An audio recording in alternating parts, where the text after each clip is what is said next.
Siema. Siema, dzień dobry, wieczór. Właśnie, czemu jest tak ciemno? Au! Słychać mnie, widać mnie? Kubeczek jest. Kubasek. Cześć. O, chyba mnie słychać. Siema.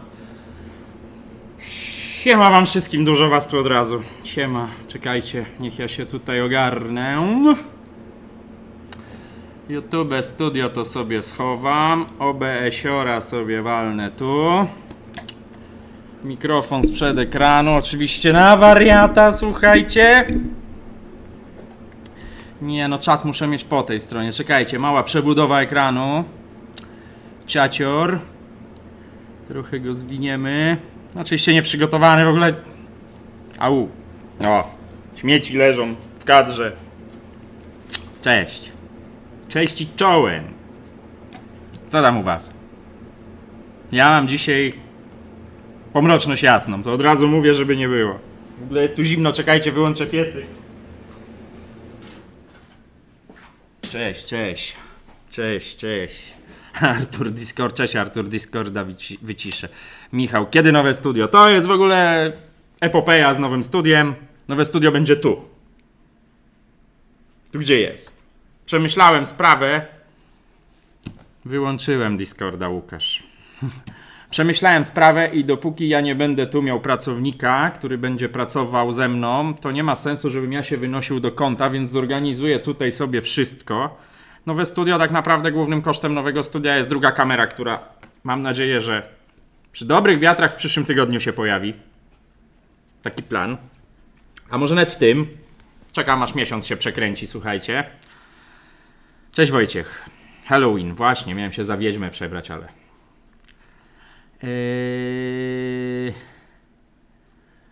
Co ja mówiłem? Studio. Będę się zawieszał, słuchajcie, mówię, jestem jakiś przeorany. Tu sobie zbuduję ścianę z regałów. Zabuduję ją, wszystko sobie do niej pomocuję, łącznie z drugą kamerą. Muszę zmienić kartę graficzną w komputerze, bo mi robi cyrki pod tytułem gaśnie mi monitor czasami. Muszę zmienić zasilacz w komputerze. No nie wyrabia to, wszystko się starzeje, ale będzie druga kamera, to najważniejsze i będziemy ją wykorzystywać, co zresztą nawet dzisiaj by się przydało.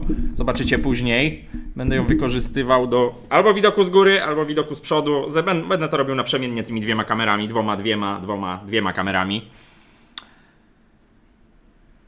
Sebastian, dzień dobry, panie Bartku, dzięki za spotkanie i poradę na grupie. Pozdrawiam. Cześć doktorku Daniel, cześć wam wszystkim, dużo was. 65 osób. Dużo was, ale mogło być więcej. A co się Ramones, a tak się Spox cieszył? A z czego się cieszył? Nie rozumiem. I właśnie, być może mnie widzicie, zgasł mi monitor. Wiedziałem, że mi to zrobi. Jeśli mnie słyszycie, to czekajcie, zaraz wracam.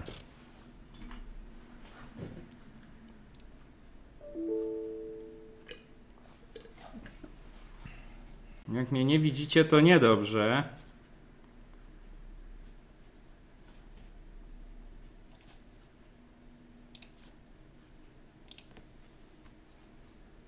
Boże, co tu się dzieje?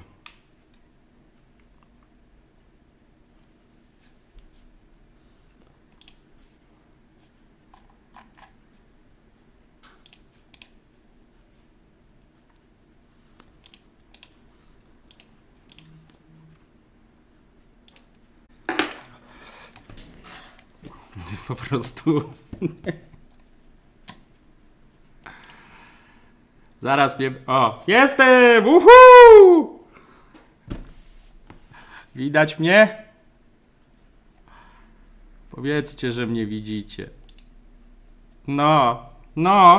To powiem wam, zaraz wam powiem, czekajcie, muszę sobie z nowa okienka powydzielać. To jest jakaś żenująca sytuacja, ale złośliwość rzeczy martwych to jest coś, w co ja już dawno wierzę. I wierzcie i wy. Powiedziałem o zasilaczu. Sprawdzałem to z chłopakami z Discorda, że mam problemy z zasilaniem w tym komputerze. Albo to jest karta graficzna, albo to jest zasilacz już niewydolny. I co? Jak powiedziałem o tym, że mi monitor gaśnie i pokazuje się kernel power error w komputerze, czyli prawdopodobnie brakuje zasilania, Mówisz i masz. Zgasł mi monitor, musiałem zrestartować komputer. Na szczęście teraz jest tak, że ta transmisja się nie zrywa, więc wyście widzieli pewnie z zaciętego kofika. No masakra po prostu, złośliwość że szmark. No mam nadzieję, że ostatni raz, ale jak sami widzicie, karta graficzna, zasilacz, drugi aparat, ścianka tutaj przede mną, zabuduję ją sobie, monitory, komputery, centrum zarządzania wszechświatem, au! No, jak widać nie kłamałem, nie zrobiłem tego celowo, to nie było zaplanowane. Ale tym razem się nie poddałem. Od razu było look na router, a że jest ciemno, to go pięknie stąd widzę, wszystko się pięknie świeci. No. Jak w tym filmiku z Kawa pisze. Widzisz mnie, tak. Gdzie jest tygrys? Masakra. Słuchajcie. Także studio zbuduję tutaj, trochę to uporządkuję, trochę może zmienię w ogóle kierunki kamer, może one będą inaczej patrzeć. No tak jak mówiłem, główny koszt tego studia to jest druga kamera. Mikrofon już jest, monitor już jest. A żeby mnie wyrzucili stop donatora na nowy zasilacz, be quiet, trzymaj. Dziękuję, Alicja. Jak widać jest potrzebny. Pierwszej potrzeby to będzie kurna karta graficzna, a przede wszystkim zasilacz nowy. Potem zobaczymy, czy to karta. Siema Paweł. Paweł Ostrówka, siema. O. Baju, Wojciech Kucharski. No, ojciec, brać? Dobra, słuchajcie. To jest ten rzeźniczy ekspres z poprzedniego live'a, który de facto świetnie się ogląda ten live jako zapis. Ma chyba z 13 000. A, pochwalę wam się. Dobrze, że nie ma wiecie kogo, bo już by uciekł. Limited Edition, ale już chowam Spidermana, słuchajcie, bo zimno. Tu tylko jest pamiątka z tej rzezi. Rzezi niewiniątek lutownicą, tak jak na miniaturce. Zaraz go odpalamy, regulujemy, ostatnie szlify, składamy i zaraz będzie na żywioł, nawet nie wymyśliłem jak. On będzie, zaraz policzymy za ile do kupienia, to nie chodzi o zarobek, to chodzi o wycofanie moich pieniędzy z zakupów tutaj dokonanych. Zakupy już są uszczelki powymieniane, ja tu już wszystko zrobiłem, trzeba go tylko dopieścić. Nowy zbiornik wody, w sensie nowy to jest ten element. Pokrywka jest stara, co zresztą widać, bo ona nie jest taka przepięknie błyszcząca. Nowy zbiornik wody, dlatego że magnes już został wypity przez poprzedniego właściciela. Regulacja młynka. Tu jeszcze już widzicie, trochę go wyczyściłem. Spójrzcie sobie bliżej, moi drodzy. W górę serca. Zaraz postrącam wszystko, bo już tu wszystko nie pykło dzisiaj w tym live'ie. Znaczy, no tak naprawdę to komputer mi zrobił dowcip. Tu jeszcze trochę go poczyścimy, dopieścimy. I od razu rzucimy jakieś kryteria, kto go może kupić, zaraz go wycenię. Będzie bardzo tanio. Więc tylko bardzo bym chciał, żeby ten ekspres kupił ktoś, kto go naprawdę potrzebuje. Czy to do firmy, czy to do... Posprzątam tu jeszcze, bo tu jakieś ajkosy leżą. Czy to do firmy, czy do domu, ktoś kto nie ma. Nie chciałbym, wiecie, żeby ktoś kupił ten ekspres tylko po to, żeby go zhandlować. Tym bardziej, że on i tak nowy, znaczy używany jakiś tam z niewiadomego źródła nie jest dużo wart. Tu będzie jeszcze mniej wart, więc naprawdę chciałbym, żeby ktoś ten ekspres hapnął, komu naprawdę będzie służył, bo to jest fajna maszyna, prosta, z manualnym spieniaczem. Nawet chyba go umyłem, nawet chyba nie. No ale to zaraz go tu dopieścimy. Za to się bierzemy na początek, potem zrobimy jakiś czas. Grzegorz, widziałem już wcześniej, zanim zgasł mi monitor, że się zgłaszałeś. Spokojna, mam cię na uwadze. Druga część live'a stoi tutaj taka Melita, która... Nie pamiętam dokładnie tej historii, ale to jest jakaś historia, że ziarenka wpadły do wody. Coś tam żona zrobiła, przyszedł mąż, ona wysypała, już pamiętam. Wpadły do jakiejś wody te ziarenka, boże jak ja wyglądam, znowu się zapomniałem do fryzjera zapisać. Jutro. Wpadły ziarenka do wody przy wsypywaniu czy coś. Te ziarenka... Żona czy mąż wyjęła, żeby one wyschły, a mąż akurat wstał, nie wiem, jakaś taka historia zamotana i te ziarenka myślał, że są do wsypania, wsypał, 2 razy młynek zamielił i się skleił prawdopodobnie, albo się rozleciał. Tyle. Remigiusz, ja się zgłaszam, bo mam krupsa. Masz krupsa? To dbaj o krupsa. Słuchajcie, woda nalana, trzeba go odpalić. Ja nie pamiętam, na czym się ten ostatni live w zeszłego tygodniu skończył, no ale rozumiecie, czemu mogę tego nie pamiętać. Bo wyciągałem, nie wiem jak go nazwać, ale to będzie moja maskotka. O! Proponujcie jak nazwać gościa, dokleję mu tu jakieś uszy, oczka już są. Zasilacz, właśnie, i ponieważ wszystko się wysypało, To link do Tipli jest przypięty. O, jest przypięty. Fajnie to działa. Fajnie to YouTube teraz zrobił, że jak się wywali coś, to wraca do rzeczywistości. Jeśli chodzi o ten cel, już jest do odjęcia monitor, ale ja już dokonam tych zakupów i mam nadzieję, że na następnym najdalej za 2 tygodnie live się tutaj porozliczamy z tego paseczka. Tego. Nie nauczę się tego nigdy. Tu z kolei przy moim czole... Kurna, nie wierzę. Kto mnie tego nauczy? Tu. No to 2 to są donaty, bardzo dziękuję z dzisiejszego dnia i tam z wcześniej. Alicja przed chwilą bardzo dziękuję na zasilacz. Daniel, nie pisz mi teraz zasilaczy, ja wiem, że chcesz pomóc, ale my jesteśmy i tak w stałym kontakcie, to się ogarniemy. Dobra, słuchajcie. Bo chciałbym, żeby ten live był dzisiaj krótki. Zmiana czasu, mam jetlaga, nie? Odpalamy. Zaraz będę to. Sprawdźmy, czy jest regulacja kawy na wysokim poziomie Coffee Doctor. Woda jest, tego nie musimy na razie zakładać. Filiżanek nawet nie pomyłem, słuchajcie. Chociaż jedna jakaś czysta jest. Jakiś pojemnik na wodę jest. Bartłomiej, też brałem udział w pierwszej sprzedaży. No to nie jest żaden konkurs, słuchajcie, to jest ekspres na sprzedaż, tylko jak znam życie, jak zrobię tak. Słuchajcie, napiszcie mi maila, tylko teraz mówię czysto teoretycznie. Po live'ie, kto chce go kupić, to będę miał 50 maili od was, super. No tylko ja będę musiał kogoś wybrać, a to zaraz coś wymyślimy. Może... Kafar, dziękuję, grosik na studio, dziękuję. Artur, Cook. Może nazwać go Spots. Kuszące. Dobra, odpalamy maszynę. Dla tych, co nie widzieli zeszłego live'a, niech sobie go obejrzą, co było robione. Była robiona rzeźnia, wyciągaliśmy windę za pomocą lutownicy, która jest na miniaturce. Trwało to z dobre pół godziny. Ale był sukces. I mam nadzieję, że dzisiaj będą 2 sukcesy, bo passa trwa. Odpukać, tu mam niemalowane. Odpukać w niemalowane, pewnie wam dobrze mikrofon zadzwonił teraz. Miałem tam nie stukać. Oby dzisiaj 19 live i sukces. Artur, dodaj, że wieczysta gwarancja. Ale gwarancja to jest tam do wejścia. Żartuję. Nie wiem jaka gwarancja, zastanowię się. No. Takie wiecie... Ekspresy z moją miłością w środku, kto nie wie o czym mówię, to mniej więcej tam prawie, że w połowie live'a numer 18, niech sobie zobaczy ile miłości w to włożyłem. Generalnie się dogadamy, gdyby się coś zepsuło, ale przepłukał się, to teraz spójrzmy tu. Tu jest sucho, tu widzę jeszcze trzeba trochę szlifuję, nos mnie spędzi w ogóle, nie wiem czy widzicie, mam czerwoną tu skórę, coś mi wyschła ta skóra, czy to jakieś kurde uczulenie, czy już od tego zimna, chociaż nie jest zimno, dzisiaj było bardzo ciepło. Niech będzie Spox 3, pisze Grzegorz. Potrzeba ucznia, co by pomył kubki. I tacki. I dywany. I na półkach poukładał. To jest tyle roboty takiej dookoła serwisowej, że... Przepłukał się. Nic się nie leje. Nic się nie dzieje. Jeszcze z tyłu kontrola. Bo ja go powiem wam szczerze, poza tym, że powymieniałem uszczelki, to nie odpalałem. O, jeszcze widać. Może nie będę teraz pchał paluchów, bo tu jest prąd. Tu jest wszystko ok. Wężyki do wyczyszczenia, jak widać. Ale dobra, uruchommy go. Wyczyszczę te wężyki też tutaj, bo chcę go złożyć tutaj, żeby pokazać wam w pełnej krasie, jak ten ekspres wygląda. Jacek Śliwa, Kojotek 26. Ja oglądałem, rzeźnia była. No była rzeźnia. Rzeźnia się ogląda, słuchajcie. 13 000 wyświetleń, najlepiej oglądający się live. Niech on sobie tutaj stoi dla potomnych. Kawa. Młynek jest ustawiony w tej chwili na środek fabrycznie.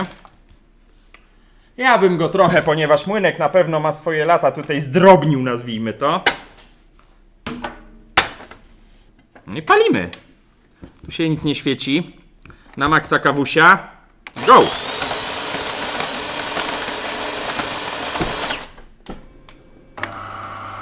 Zobaczcie, jaką on kawę parzy. Sam nie wiem, przyznaję. Chybaśmy parzyli. Wtedy zakończyliśmy live na parzeniu tej kawy. Koza, reklamy na live? No niestety. Nowa polityka YouTube. Tu jeszcze widzę, gdzieś jest brudne, bo się zakrzywia. Pierwsza kawa może być słaba. Więc się jej pozbądźmy. Trzeba czasami tak stuknąć, jak jakiś paprot wpadnie. No i co? I kręcimy dalej, palimy. Nie mamy na to wpływu, Łukasz. To znaczy nie Łukasz, Koza. Możemy to wyłączyć, ale wtedy YouTube będzie przecinał zasięgi. No, trzeba z tym żyć. Mówiłem już o tym na poprzednim live'ie. Mówią o tym inni YouTuberzy.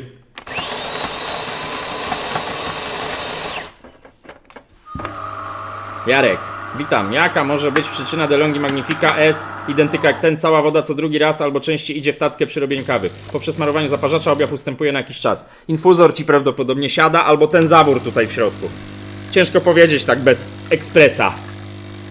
Te dwie rzeczy są podejrzane, ja obstawiam, że infuzor. Przesmarujesz zaparzacz, to musisz jeszcze sprawdzić uszczelkę na tłoku. No jest tego trochę.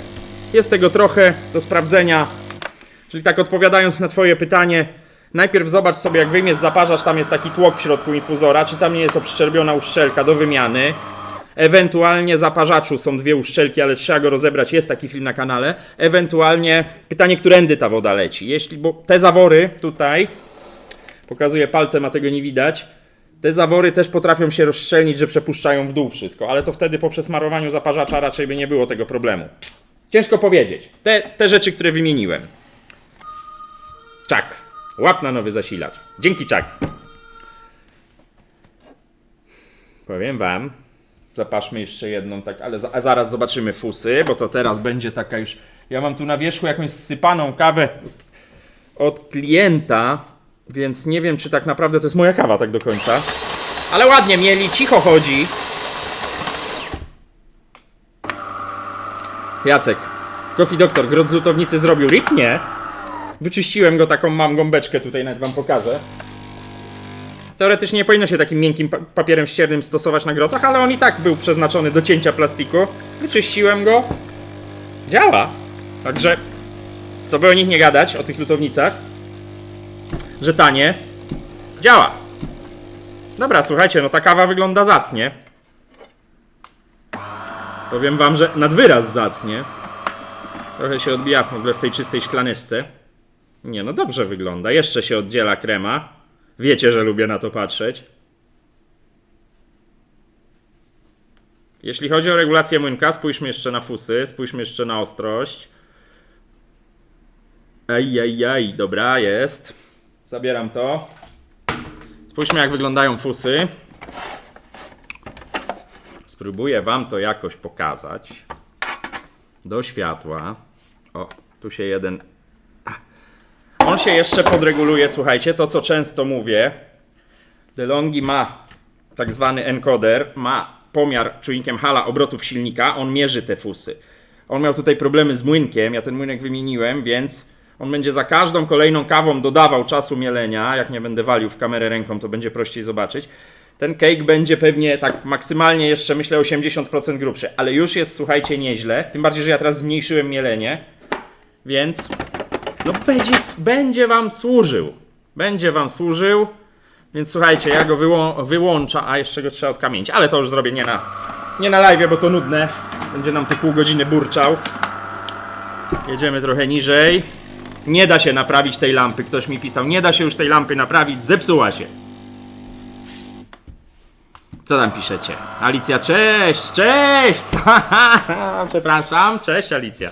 Cześć Alicja. To jest takie, słuchajcie, takie, nie nawiązuję do ciebie, Alicja, to jest takie dziwne. Jesteśmy z Alicją, z Danielem w kontakcie cały dzień, są moderatorami na grupie na Facebooku i takie rano na Messengerze cześć, potem na Discordzie cześć, potem na live'ie cześć. Jeszcze nie pamiętam ile razy to cześć. Dobra. Nie pokazałem, czy mleko spienia. No to jeszcze raz. Załóżmy mu, przy okazji się umyje. I spieńmy mleko. Trochę go tu za dużo, a może nie. Daniel, ja ci przywiozę lampę do testu ze statywem. Łapka w górę, Daniel. Artur, a samego statywu do lampy kupić się nie da się kupić? Nie da się kupić się. Kupić się nie da kupić? Pewnie się da się kupić. No to jest chińska lampa, słuchajcie, tania nie była. Ja ją jakoś tam, trzeba ją ścisnąć na nitach. Ja mam wrażenie, że jeden nit pękł. No słabe to jest, że ona jest na nitach, z drugiej strony na śrubach pewnie by się rozkręcała. Spieniamy. Spieniamy, składamy, myjemy, wyceniamy i wymyślamy.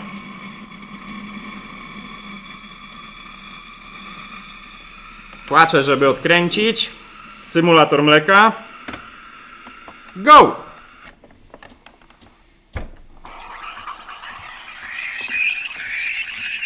No tak średnio. Nie no, spienia. Musiał się rozhulać. Grzegorz, trzeba zalutować lampę. Myślałem o tym, powiem ci szczerze, tylko lutownicą nie przylutujesz, tam jest duży element aluminiowy, on za dobrze odbiera ciepło, żeby to lutować. To by trzeba było jakąś spawarką do aluminium. To bez przesady, będzie spawanie więcej niż lampa kosztowała. Jeszcze, słuchajcie, zróbmy to. Zróbmy to jak profesjonalni bariści. Co prawda nie mam klipsa, ale zróbmy to jak Professional Barista Team. Czyli przybliżmy. Wyostrzmy. O, ale wyostrzył. Odpalmy termometr.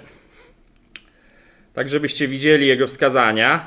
Kto wie, jaka jest idealna temperatura spienionego mleka? Tu się coś zaraz wydarzy, przeczuwam. Dobra.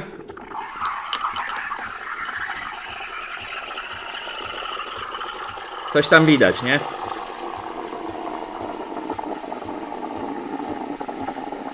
Tak, czak, właśnie muszę zrobić jakąś przeróbkę, jak to popsuję, to i tak mi nie będzie szkoda. Na razie lampa się opiera na regale, zresztą ja będę zmieniał, słuchajcie, oświetlenie. Bo no to jest zwykła lampa, także tutaj kwestia lampy to zobaczymy, bo ja będę robił, między innymi częścią studia będzie też oświetlenie. 53 stopnie. 56. 60. Nie, 40 stopni, Kamil. Dobra, kończę, bo mi piana wychodzi ze szklanki. Szczerze? Nie pamiętam, ile takie mleko spienione w kawiarni musi mieć. 60 coś stopni chyba, ale poprawcie mnie, jeśli się... Nie pamiętam. Ja w ogóle nigdy nie byłem specjalistą od mleka. Umiałem kiedyś serduszko narysować, ale takie koślawe trochę. Przy okazji się to umyło. Krzysztof Dobko, witam pana Bartka. Witam pana Krzysztofa. 40 stopni to na pewno nie. Magnifika jest cała woda w tackę przy odkamienianiu i przy robieniu kawy. Raz na jakiś czas zrobi normalnie, Jarek. Albo infuzor, albo ten zawór. Mówiłem przed chwilą o tym. Grzegorz, rozwiercić nity, wstawić śruby, zakonotować nakrętkami, aby się nie rozkręcała lampa i będzie naprawiona. No, tak. Dobry pomysł. Zapraszam. Tak, tylko ja się muszę za nią wziąć, a tu pewnie widzicie, że jakieś tutaj próby silikonowe były na czerwono, tu nic to nie dało. Próbowałem tam wepchnąć silikon, żeby to jakoś tam rozepchało, ale jak zapnę... Ja wam pokażę, jak naprawić lampę. Ja mam metodę, jak ją naprawić. Pokażę wam, patrzcie. Zdejmuję plastik, no bo tu jest osłona plastikowa, zaciskam tutaj ten klucz i ona wtedy idealnie chodzi. No tylko tak durnie wygląda z wiszącym tu kluczem. Dobra, nie o lampie dzisiaj, chociaż ona zawsze gra pierwsze skrzywce od paru odcinków. Quasi? Na chłopka. Quasi? Może? Skręcamy go. Skręcamy gościa. Aby skręcić ekspres, wyłącz go z prądu. Wyjmij z niego wodę. Działa. Jaką ankietę robimy? Czemu tu jest mokro? Co rozlałem? No tu się lać nie może, bo tu jest doszczelnienie silikonowe. Pewnie coś rozlałem, jak to ja zwykle.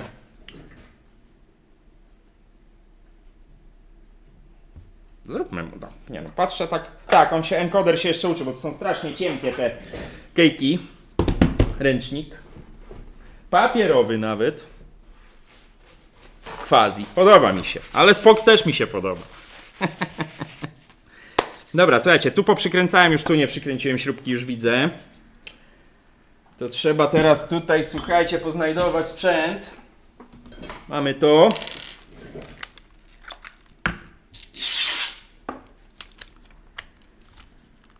Kręcimy. Kręcimy gościa, składamy gościa. A teraz się zastanowię tak, wymienione wszystkie uszczeleczki w tym ekspresie. Przysylikonowane to wszystko, żeby się to trzymało. Zanim zacznę wkładać obudowę, to jeszcze tutaj tak, silnik z pyłu szczotkowego. Tutaj to zawsze obrasta, nie ma co. Tu w skórzu trochę go wytrzeć chociaż. Będę patrzył, co piszecie. I będę sobie tutaj czyścił. Żeby było czysto, bo to ma tak być. Dobra. Tu jest w miarę. Teraz ta strona. Kurz co prawda i tak tu za chwilę będzie, słuchajcie, ale na tyle na ile jeszcze te nieszczęsne wężyki. Jeszcze te nieszczęsne wężyki. Przepływomierz jest wyczyszczony. To jeszcze te nieszczęsne wężyki, słuchajcie. Ja zaraz będę miał ten pył ze szczotek na sobie. Ten czarny to chyba czyściłem, ale wyczyszczę jeszcze raz. Wyczyszczę jeszcze raz. Teraz trzeba się wyrwać z pompy. No proszę cię. Schodzi do. Fajny czarny taki. O, przepływomierz zaglądamy. Tak, przepływomierz był czyszczony, widać, bo jest czyściutki. Jeszcze wężyk od pompy. Zakasam rękawy, bo zaraz będę cały brudny. Wężyk od pompy, bumby. Trzeba go stąd wyciągnąć. No proszę cię, chodź. Dobra. Tu go wyczyszczę to na widoku. Pójdę tylko opłukać do zlewu. Rzeźwek. Robert, nazwijmy ten element rzeźwek. Też dobre. Rzeźwek. Rzeźnik. No nie, bo to jest efekt rzeźni, a nie rzeźnia.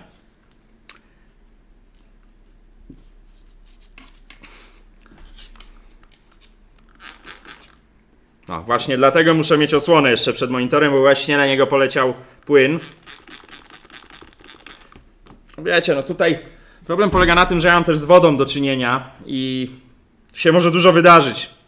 Jak tam nachlapnie na monitor parę kropel, no to się wiele nie wydarzy, nie? Ale jak wybuchnie taki strzał z ekspresu i spłynie po monitorze do tej dolnej ramki, to może być niemiło. A co to dzisiaj nie ma Discorda? Na live'ie? How dare you? Dobra. Słuchajcie, idę to opłukać. Sekunda dosłownie.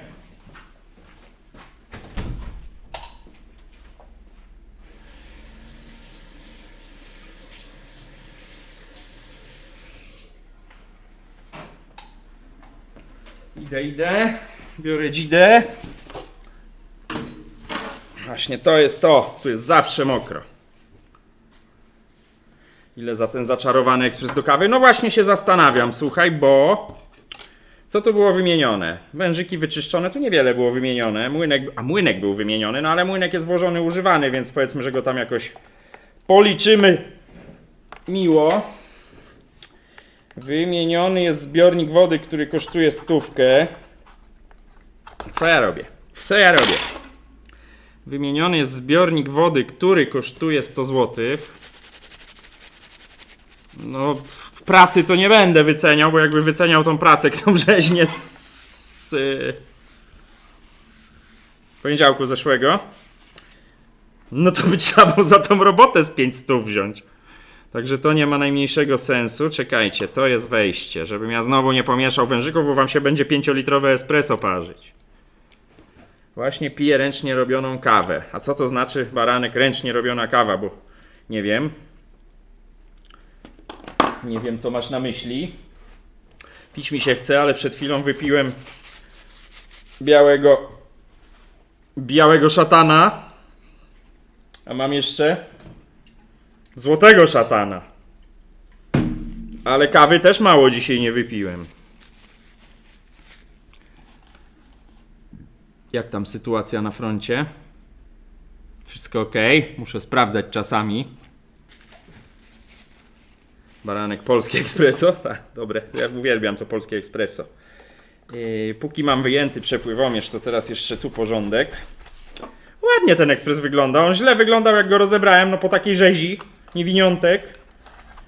winda została niepokaleczona, tam troszkę przy tej prowadnicy plastik został pokaleczony, ale to są takie nie wpływające na pracę tego ekspresu pokaleczenia. Wpinam przepływomierz, słuchajcie. Ten wężyk idzie tędy, za kablem. Tu. Nigdy nie pamiętam jak te węże idą, ale to jest wtórna rzecz. No tak idą chyba. Tak idą i tak idą. Trzeba będzie go teraz odpowietrzyć, ale to już zrobimy po złożeniu. O, coś takiego. Coś takiego. Polskie espresso. Tak jest, parzucha. Ja to nazywam parzucha. Dobra. Tak to może być? Teraz czy nie popierniczyłem? Wyjście idzie do pompy prawidłowo. Nie będzie się to już tu trzymać, słuchajcie. Może tak.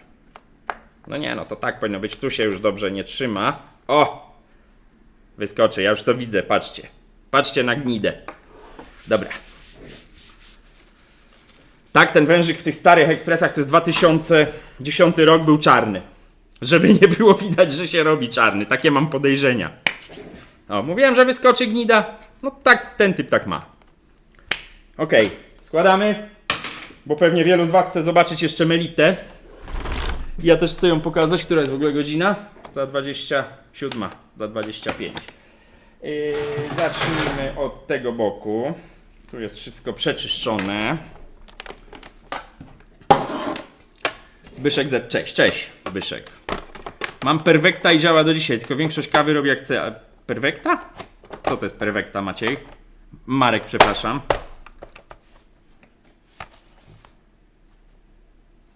Nie pomiesza, Baranek, nie pomiesza kierownik wężyków, bo będzie Johnny Walker leciał zamiast kawy. Nie, ale ostatnio pomieszałem klientce. Zresztą chyba na filmie był ten ekspres. No i dzwoni do mnie, że super, kawa jest, napiła się, tylko espresso się parzy, dopóki się woda w zbiorniku nie skończy. No odwrotnie się przypiął wężyki w przepływomierzu, słuchajcie, i wtedy jest taki efekt. O. To jest ślad pyłu ze szczotek silnika, napędu. No to go zetrzyjmy, nie? Ale nie bluzą. Tak, przecież. Stara Magnifika z zaparzaczem z przodu. Lepiej się pozbyć, kupić coś nowszego, czy będzie różnica na plus? Problem z nowymi ekspresami polega na tym, że są coraz bardziej awaryjne. System zaparzania z przodu nadal jest w Magnifikach. Te Magnifiki są chyba jeszcze w sprzedaży. Więc to nie jest tak, że coś wymyślono nowego. Na podobnej to jest windzie, tam jest taka bardziej stożkowa, ale to... Czy będziesz miał coś lepiej? Jeśli chodzi o kawę, to nie będziesz miał różnicy. No dobra. Cyk, pyk. Come on! Zaparzacz tutaj też, przypominam, ma wymienione uszczelniacze. No dobra, słuchajcie, liczymy. Zbiornik 100, uszczelniacze do zaparzacza. Nie pamiętam. Dobra, nie bawmy się tu w takie przeliczalniki. 300 zł za ten ekspres chcę. Daję na niego pół roku gwarancji, czyli standardowo. Tylko pytanie jeszcze, jak teraz wybrać chętnego? Tego właśnie nie wiem. Tego właśnie nie wiem. 6 miesięcy gwarancji. No i teraz powiedzcie mi, jak wybrać i kto chce go kupić i jak wybrać. To nie jest, kurna, obudowa od tego ekspresu. Znaczy, to nie są plecy od tego ekspresu. Boki są od tego ekspresu. A gdzie? Bo plecy tu są chyba czarne. How dare you? Słuchajcie, będzie taniej, bo będzie bez pleców. Ciekawostka.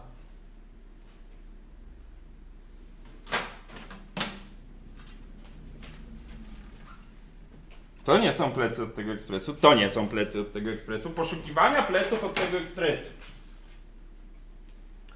Bo plecy od tego ekspresu muszą mieć tu wcięcie. No, jakby nie pasuje, nie? Nie no, zaraz plecy będą, Grzegorz, spokojnie. U mnie tu jest taka rzeźnia ostatnio. Zaraz znajdziemy. Albo i nie. Ej, bo to w ogóle...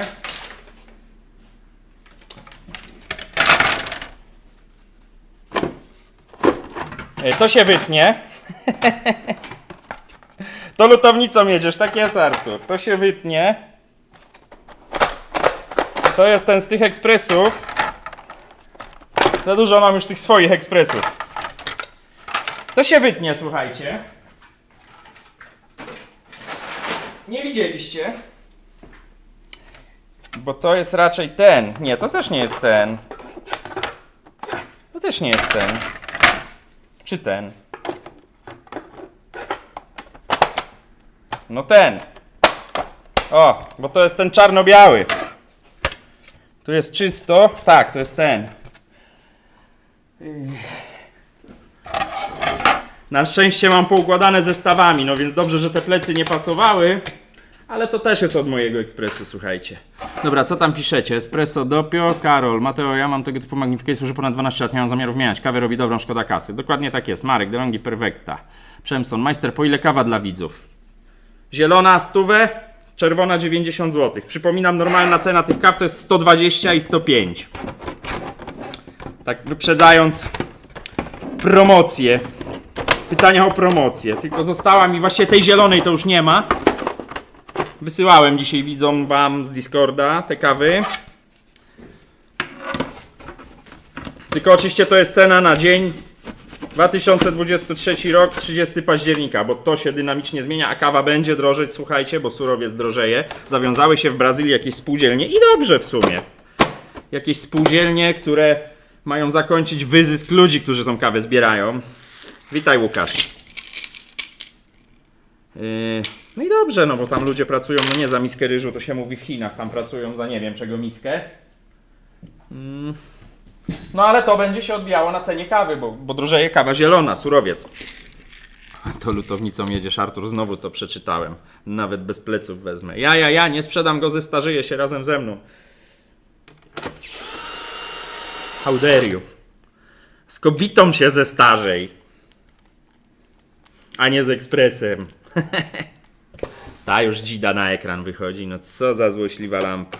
Ale spróbuję z tym przewierceniem. Nie miałem czasu, wiecie, ja nie mam czasu się tą lampą zajmować. Ona sobie wisi teraz oparta o regał i mi absolutnie nie przeszkadza. No ale... Ale muszę ją naprawić. Za miskę tapioki, tak jest, Sebastian. Perfecta cappuccino. 21 000 kaw, czy to dużo na ten ekspres? Peter? Sporo.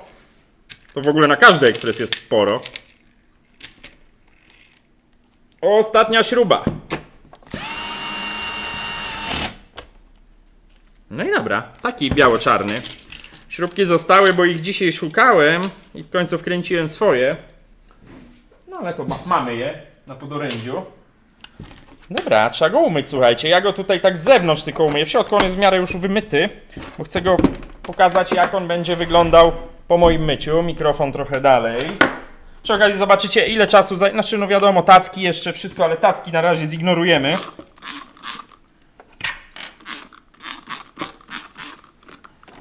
Zobaczycie, jak to wygląda mycie. Jak nigdy tego nie było, zawsze mówię, że to nudne, to dzisiaj sobie to obejrzymy. W środku nie ruszam, bo było czyszczone, no po tej rzezi niewiniątek na windzie napędu. Nie wdychajcie, Meglio.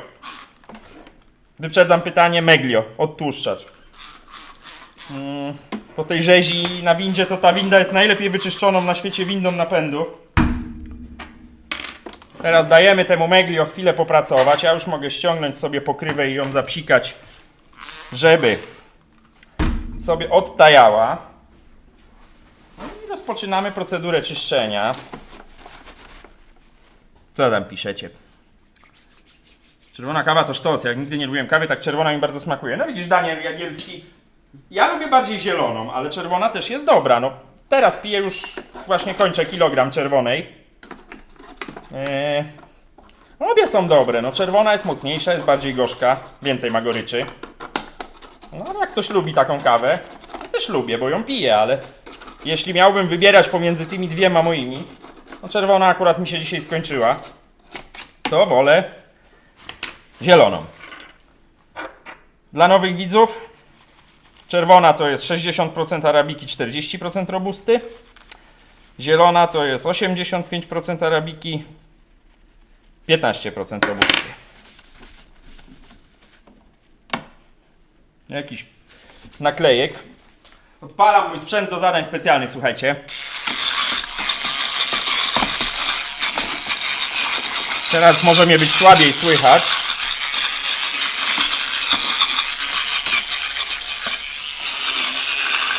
No i tak to wygląda przy każdym ekspresie. Takerka 88, czerwona, ma więcej kofeiny. Z racji tego, że ma więcej robusty. Arabika jest kawą niskokofeinową, ma tam około 0,5%. W robuście jest do 3,5% kofeiny, więc siłą rzeczy im więcej jest robusty, tym więcej jest goryczy i tym więcej jest kofeiny. No to mycie tutaj to będzie szybkie. Grzegorz, no tak, ekspres to chcecie, a łapki w górę gdzie? O! Grzegorz, zapunktowałeś. Przypominam, ekspres po regeneracji windy napędu. Ten element wycinany lutownicą na live jest nowy. Nowy w sensie z odzysku, ale sprawny w pełni. 6 miesięcy gwarancji, 300 zł. Idealnie jakby ktoś to wziął, kto może odebrać osobiście, ale nie jest to warunkiem. Chciałbym się spotkać z kupcem, ale nie jest to warunkiem. Ja już mam swojego faworyta. Baranek, jak kliknę drugi raz łapkę, to się odhaczy. No prawda, nie da się ukryć. Ja go już tutaj pucuję. Jeszcze tutaj powiem wam, no jest trochę czyszczenia w tym ekspresie, a musi być w miarę. A, matko, tutaj to coś przyschło. O, puściło. On nie będzie, wiadomo, w idealnym stanie, no bo 13 lat ma ten ekspres, słuchajcie. Ale tak właśnie wygląda każde zakończenie pracy nad ekspresem i to widzicie, teraz to już on jest i tak wstępnie był umyty, więc jest tej roboty mniej, ale jak jest bardzo uklejony, to trzeba go spsikać, poczekać z 10 minut, wytrzeć, znowu poczekać, znowu spsikać. Czasami ten tłuszcz w ogóle nie chce zejść, jak on stał gdzieś w kuchni. I tutaj nie hejtuję, tylko no często ekspresy stoją w kuchni. Mój też stoi w kuchni, co prawda nie blisko kuchni, kuchenki, ale no w kuchni, jednak w kuchni tłuszcz się unosi. Łukasz, czy przypadkiem ten faworyt nie z Kielc? On to jest na ostatnim miejscu, Łukasz. Dla faworyta to jest 3000 cena. Dzisiaj mi podpadł. Oczywiście żartuję, w żartach mi podpadł, ale mi podpadł. Adam Kłos. Klos. Ja jestem chętny na ekspres. Piszcie, ja na to patrzę. Oczywiście teraz myję ekspres, więc trochę mniej.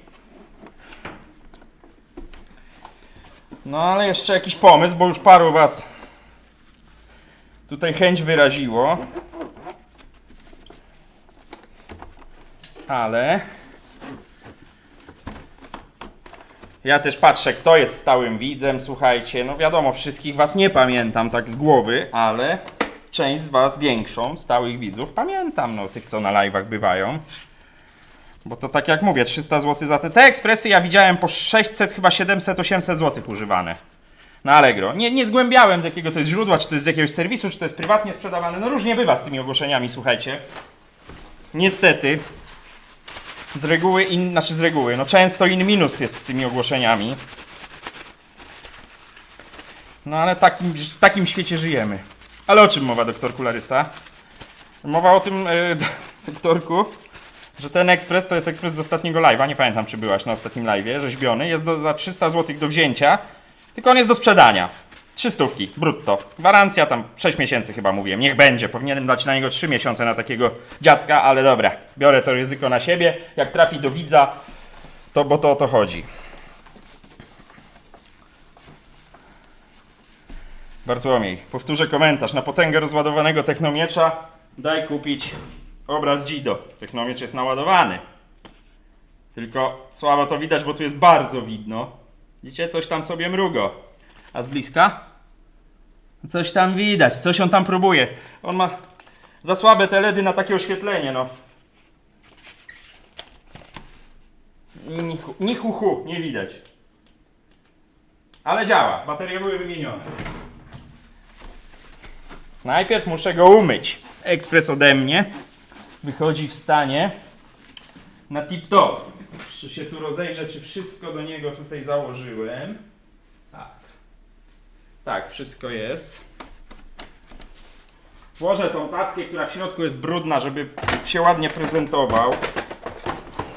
Jeszcze to. Jeszcze to. Trzeba spiukać. Przydałby się w firmie, Frodo. Dawaj te LEDy po 230. No. Good idea.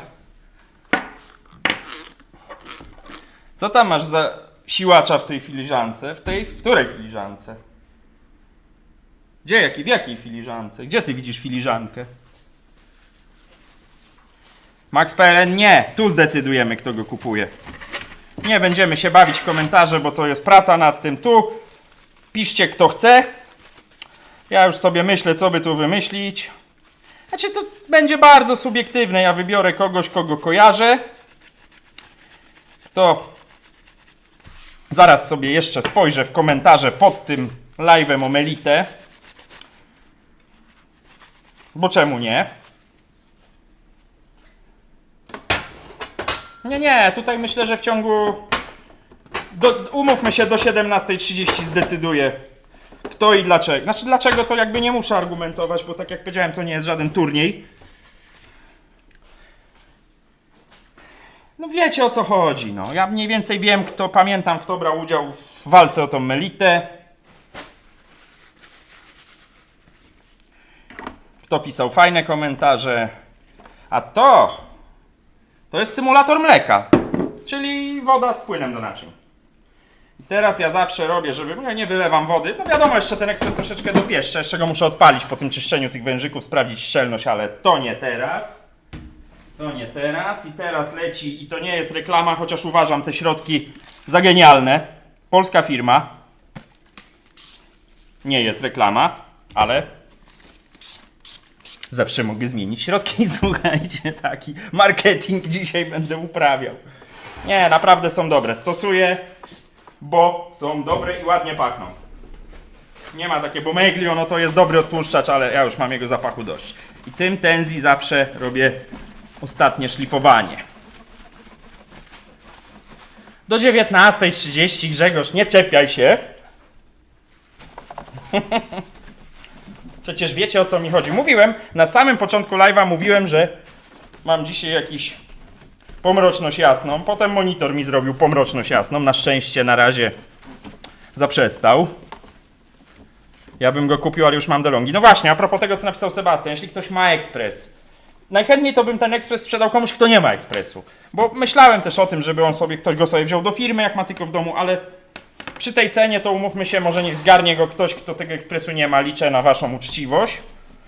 No bo jeszcze będą takie okazje. Ja mam całą Hall of Fame takich ekspresów porzuconych.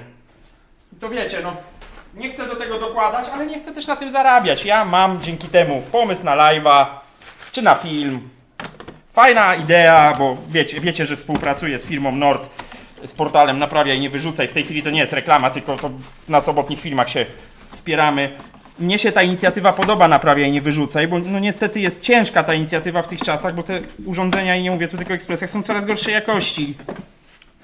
Ludzie się wkurzają na te sprzęty, ale to jest fajna inicjatywa, bo teraz generujemy takie ilości śmieci. Wiadomo, że to całe eko, to by trzeba było z Chinami porozmawiać, bo oni mają nas gdzieś, wiele krajów ma nas gdzieś, znaczy nas, ekologię.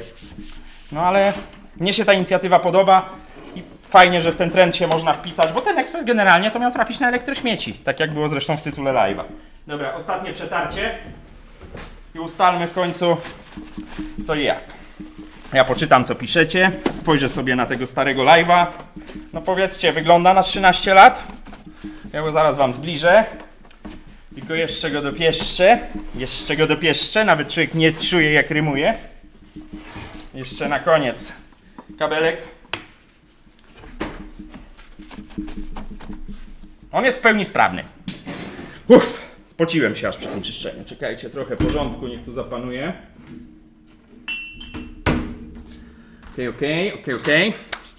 Co tam pisaliście, jak ja się zajmowałem pucu? To da więcej donate'ów. Erka. Nie, bo to ja chcę ten ekspres uratować w duchu eko, w duchu Naprawiaj, nie wyrzucaj. Ja nie chcę na tym ekspresie zarabiać, On jest wart, powiedzmy, po cenie rynkowej 600-700 zł z niewiadomego źródła. Nie wiem, 3-4 osoby będą się po niego biły. Każda wpłaci po 300 zł, ostatnia 350, zgarnie ten ekspres, ja za niego wezmę 1000 zł. To nie o to mi chodzi. Nie o to mi chodzi. No bo jasne, możemy robić takie imprezy, że jak najwięcej donate'ów, postawię tu ekspres za 3000, 3 się będzie biło, jeden da 2, drugi da 2,5, trzeci 3. Ja będę szczęśliwy, bo prawie dycha w kieszeni. No ale to nie jest, nie ta idea. To może kiedyś coś takiego zrobimy, ale nie dziś. Ja nie idę w tą stronę. Mam inne ekspresy, nie potrzebuję dwóch. O, stary złom, szkoda kasy. Seba, nikt ci nie każe go kupować. Kup sobie nowy. Komentarz na poziomie podstawówki. Grzegorz Baryła, do 19:30. Sylwia, witam wszystkich, zdążyłam. Grzegorz Baryła się tak starał ostatnio, daję mój głos na niego. Okej, Sylwia, odnotowano. Pewnie nie przestawił zegara. Przestawiłem, ale dzisiaj o 16:00. Byłem taki ucieszony, że znowu mam 15:00, bo mówię, Jezu, już 16:00. Ja bym go kupił, ale już mam DeLonghi, to czytałem. Grzegorz Baryła, dziękuję. Sylwia, Daniel, Tenzi to firma spod Szczecina. No, bardzo dobre środki. No ja nie mam problemu z tym, żeby o czymś powiedzieć, wiecie, nie zaklejam metek, bo żeby przypadkiem reklamy nie było. No. Kurde, jak on ładnie wygląda, ten ekspres. Patrzę teraz na podgląd. Ja chciałem ekspres dla mamy. Max PLN. Artur, na biurku stoi spienione. Dobra, bo czekajcie, bo ja się cofnąłem za bardzo. Jeśli tacka jest metalowa, to pasta polerska, nawet mała szlifierka do działań precyzyjnych da radę, tylko trzeba sobie dopasować właściwy pad. Tak, ta tacka jest porysowana. No słuchajcie, ja też nie będę tutaj teraz jeszcze inwestował swego czasu w polerkę. Nie wygląda, powiem wam, źle. No tutaj jest wytarta. Bzyku. Dycha na wsparcie. Załapałem mimo dzisiaj mojej pomroczności. Dziękuję, Bzyku. Wyprzedzałeś mnie, wariacie, dzisiaj na dojeździe do Pruszkowa. Żartuję oczywiście. Twoi ziomale bez kogutów i 100 na godzinę. Na 50. Nieładnie. Dziękuję, Bzyku, dziękuję. Dycha. Czytam dalej, bo zaraz tutaj zbliżę wam na ten ekspres. Magdalena, można zamówił u ciebie i czekamy na przesyłkę. Będzie parzona. Przydałby się do niej ekspres. Oboje odbierzemy go osobiście i chętnie usiądziemy z tobą na kawę. Mam to w głowie, nie w żadnym wypadku. Łukasz, nie wiem, o co chodzi. Wygląda jak $1 000 000? No nie, no jak $10 000 wygląda. No wiem, ja żartuję. Naprawdę mam ciężko mi się skupić. Żaden ekspres od ciebie nie wygląda na swój wiek. No to jak prowadzący, nie? Artur?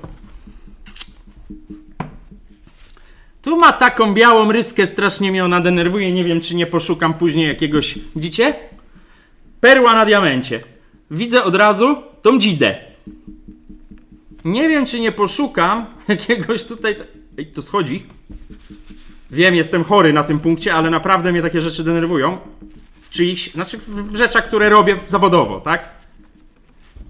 Widać ją jeszcze tu. Widzicie? No nie mogę. Muszę ją zetrzeć. Dobra, przechodzę do komentarzy na bieżąco, bo ja zginę. Patryk Z. Ile mniej więcej będzie kosztowało? Jestem zainteresowany. 300 zł brutto. Z paragonem, ze wszystkim. Słuchajcie, na legalu full tu się wszystko odbywa. Bzyku, ja ich nie znam. Nie, no wiem, Bzyku, śmiałem się, wysyłałem zdjęcie dzisiaj na Discorda, że mnie karetka wyprzedziła tak troszkę szybko. No to jak już jest zbliżenie, to popatrzcie na niego. Jeszcze tutaj jest plamka.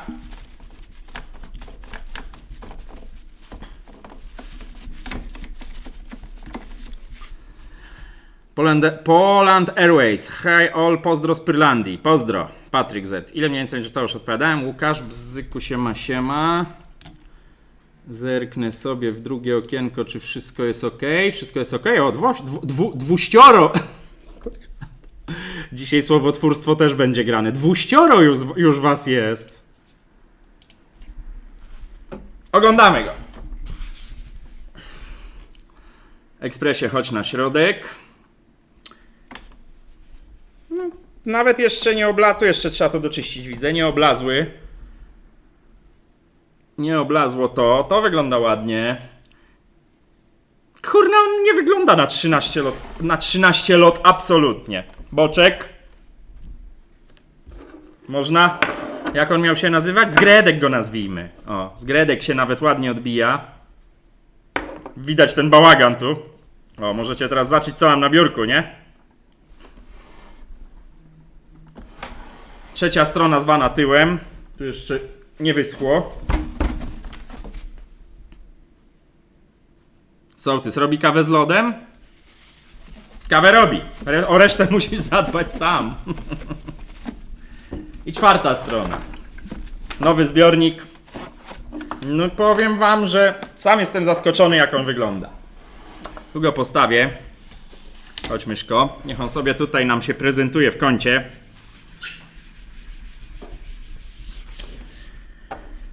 Możecie cały czas do 19:30 jakieś tu komentarze wrzucać. Donaty też oczywiście zwracają uwagę, ale nie chodzi tutaj o to, kto da więcej donatów.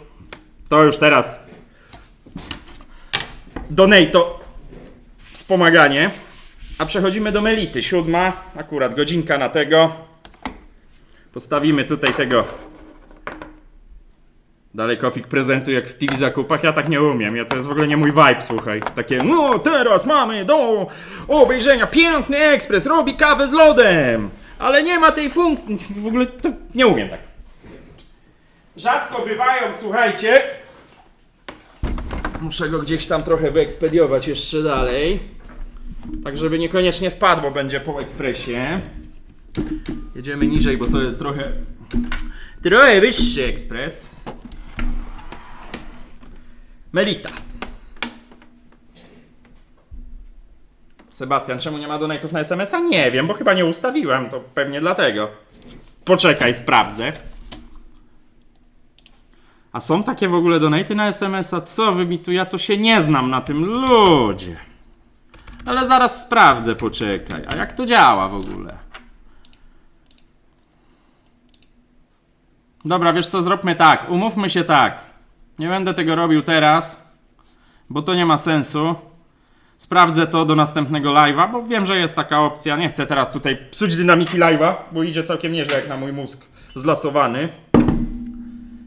Muszę się napić. Najwyżej będziecie widzieć, jak mi się łapy trzęsą, ale jaki ładny widok. Ładne 2 ekspresy stoją. Złoty, a skromny. Mati, za duża prowizja jest na SMS. No właśnie, ja mam tylko Blika i kartę. No słuchajcie, Blik jest tylko w Polsce, kartą można płacić na całym świecie, więc wystarczy, dla chcącego nic trudnego. Bardzo porządne ekspresy, to prawda. O, no sami tutaj widzowie odpowiadają. Artur, to tomato. O, siema to tomato, nie zauważyłem, że jesteś. W przyszłym roku to tomato sprawdzę, czy rzeczywiście o 3:00 w nocy, zaznaczam, nie o 2:00, bo zrobię, czy rzeczywiście nikt nie sprawdza tego, o której przestawiasz zegarki, bo ja to przestawiłem już o 16:00 dnia poprzedniego. Nawiązuję tutaj do komentarza to tomato na grupie na Facebooku, do której was zapraszam, link w opisie filmu. Tylko właśnie, miałem zrobić ogłoszenie parafialne.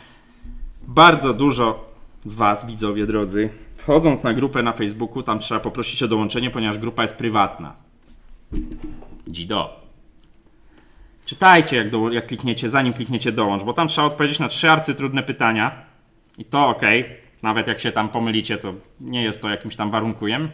Natomiast trzeba sobie, zwłaszcza na telefonie, przewinąć tą prośbę o dołączenie niżej i tam są zasady grupy, które trzeba przeczytać i trzeba kliknąć akceptuję. Bez tego ani ja, ani moderatorzy nie wpuszczą was na grupę, tylko odrzucą waszą prośbę. Potem piszecie do mnie na Messengerze firmowym, dlaczego odrzuciłem was z grupy. Ja Messengera firmowego nie czytam. Tak samo Instagrama. Jedyna forma kontaktu ze mną to jest mail, ale nie w sprawie porad. Ja już teraz bardzo stanowczo i asertywnie odmawiam udzielania porad przez telefon, bo narobiłem sobie pleców przez to, bo każda taka rozmowa wybija mnie od pracy. Teraz będzie kącik narzekania, więc czasami wam pomogę przez telefon, ale to są pojedyncze przypadki.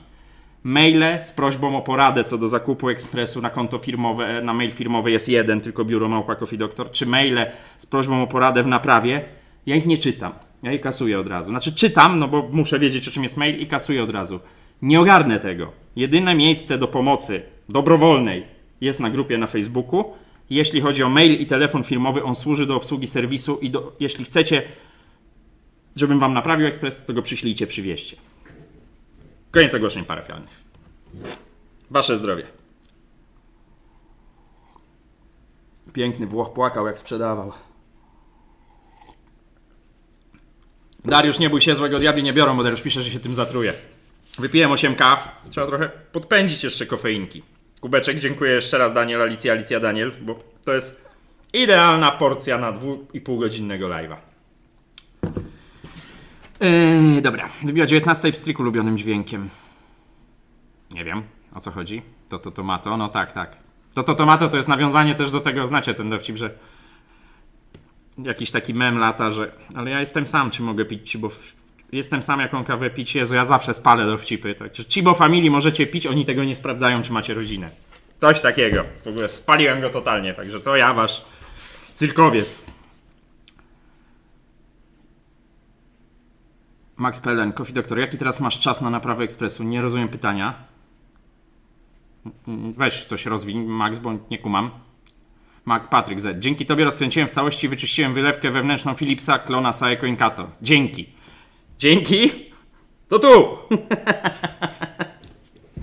W dobie kapitalizmu słowo dziękuję straciło na wartości. Historia tego ekspresu już mówiłem. Zalany młynek w dużym skrócie.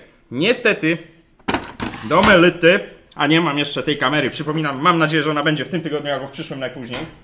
Do Melity tego modelu do młynka dostajemy się od góry. No zresztą właściwie do wszystkich, nie wiem czemu mówię niestety. Max, ile się czeka teraz na naprawę ekspresu u Ciebie? Około 6 tygodni. I to tak zaznaczam, bo tego też klienci nie słyszą. Około to nie znaczy 5, tylko około to znaczy między 5 a 7. Zmniejsza się ta kolejka, bo pracuję tu po 14-16 godzin ostatnio. Ale no na ten moment jest jeszcze taka. Prawdopodobnie to już będzie trochę krócej. Dlaczego ty nie chcesz zejść? Ale no jest jak jest. Wyrwij. Po co ja to ściągam w ogóle? Test ekspresu. Czystości ekspresu.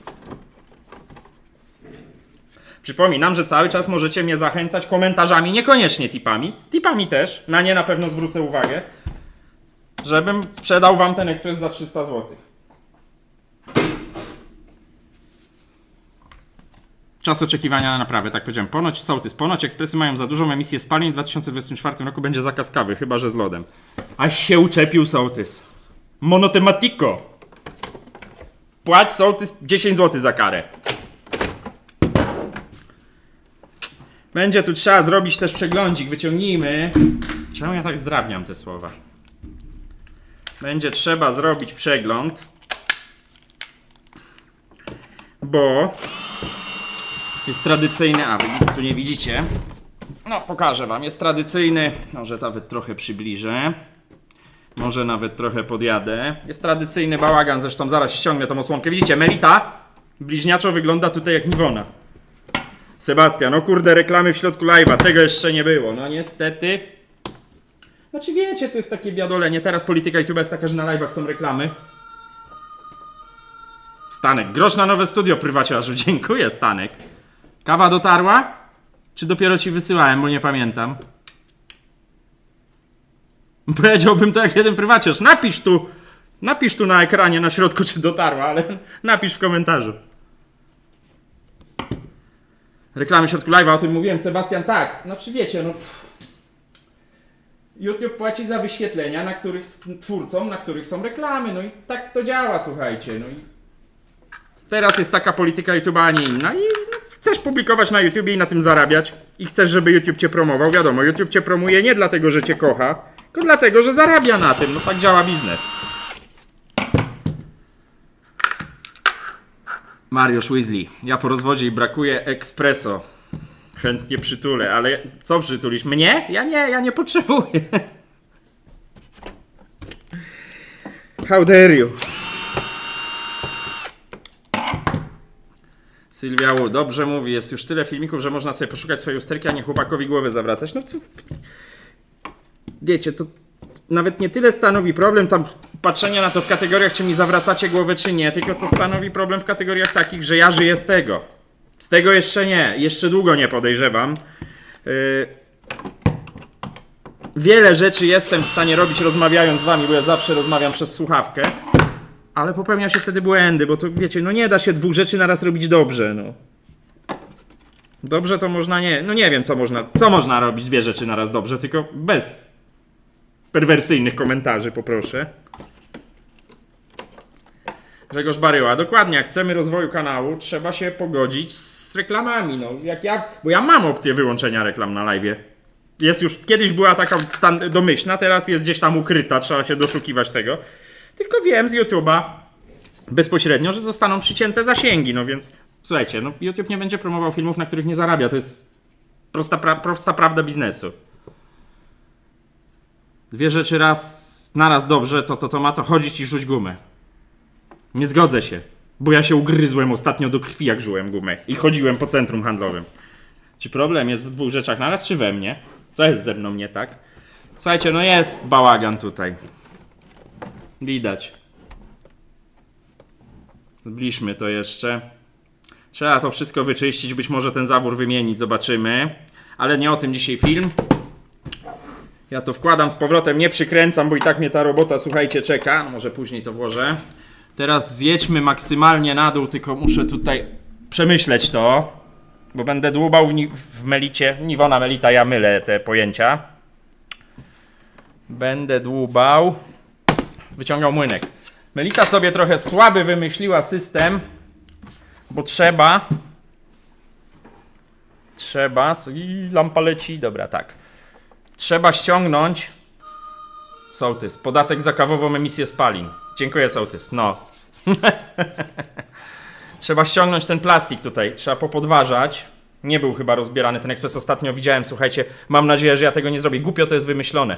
Ostatnio był u mnie ekspres gdzieś rozbierany w serwisie, bo to generalnie będzie się opierało, ja teraz biorę wielki śrubokręt, ale nie będę go wkładał, na podważaniu tutaj tego plastiku, bo ten cały plastik schodzi przez młynek. I tu serwis po prostu robił tak śrubokrętem, no i porzeźbił ten pianoblek ładny. Ja mam nadzieję, tego nie zrobię. Będę to robił dzióbkiem, ale to jest słabe. Melita to ma pewnie do tego jakieś narzędzia. Ja mam do tego dziobaki. Bo to się skleja, to się jakby kurz tutaj składa na to. No i to się skleja. Czyli tak, biorę sobie zestaw narzędzi rzeźnika. Nie odpalam tego ekspresu, słuchajcie, bo ponieważ była wrzucona mokra kawa, to zanim odpalę ten młynek, to chcę go wyczyścić. Mam nadzieję, że się uda. To ma to łapeczki poproszę. Dominik, czytać gazetę w domowym szalecie, dwie rzeczy i dobrze. Masz rację, Dominik. Na dzbanku gazety albo telefon to jest mus. Max, kiedy zatrudnisz kogoś do pomocy? Jak znajdę kogoś sensownego. Kurna, nie lubię... no. Zacznijmy od tego, że trzeba wyciągnąć te dwie zawleczki takie plastikowe. Widzicie je tu chyba, nie? Widać takie. Je trzeba stąd wyciągnąć. Nawet mają tu tak zwane podważadełko.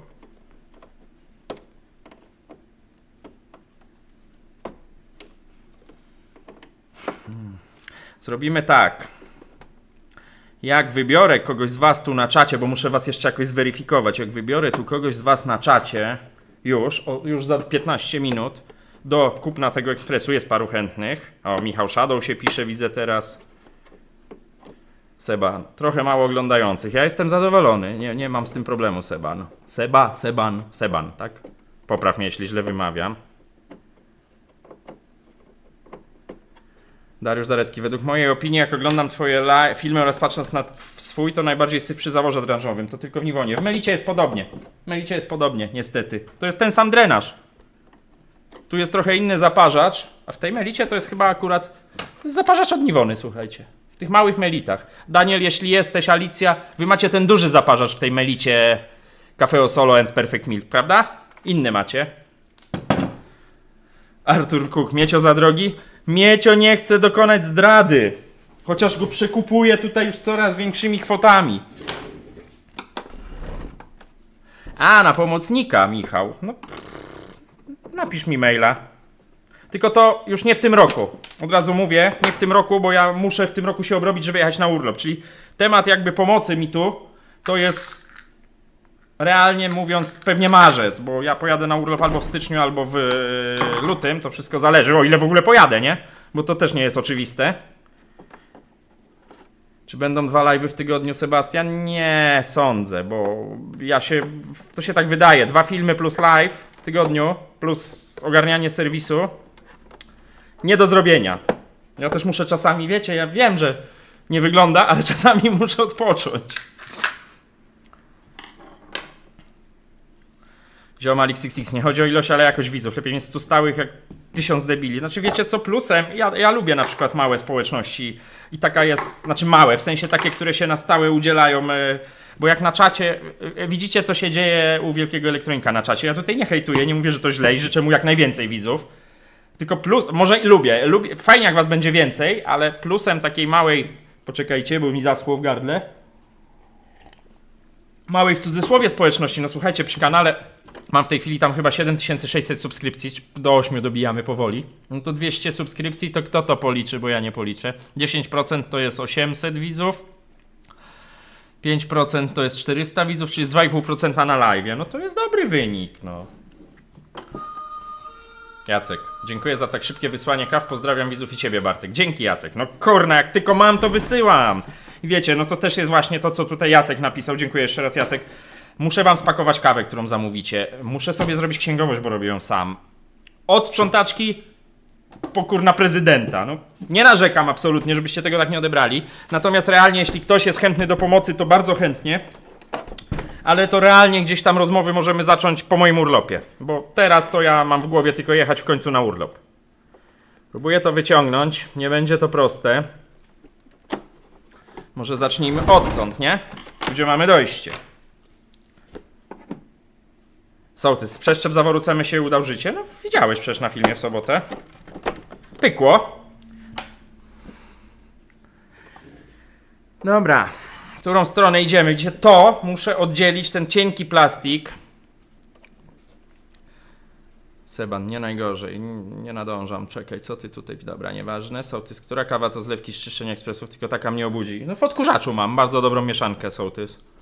Ta cię na pewno obudzi. Zwłaszcza jak jeszcze jakąś śrubkę tam łykniesz. Ja sobie wstanę, słuchajcie, bo ja nie widzę co ja robię. To nie jest dobry dziobak do tego. Ja to nazywam dziobaki, to są takie narzędzia lutownicze, słuchajcie. O, ten też nie jest dobry, a może? Tu są takie zatrzaski, no i to jest taka słabo to jest wymyślone. Mnie się to nie podoba. Możecie mnie zhejtować. Mogę to połamać, będę wtedy płacił. No wyjąłem, no wszystko wiem. To jest, pamiętajcie, przyklejone. Można sobie ostukać, żeby to się trochę ruszyło. Bo tu jest wszędzie pełno, ja widzę nawet ile tu jest kurzu. Zresztą pokażę wam.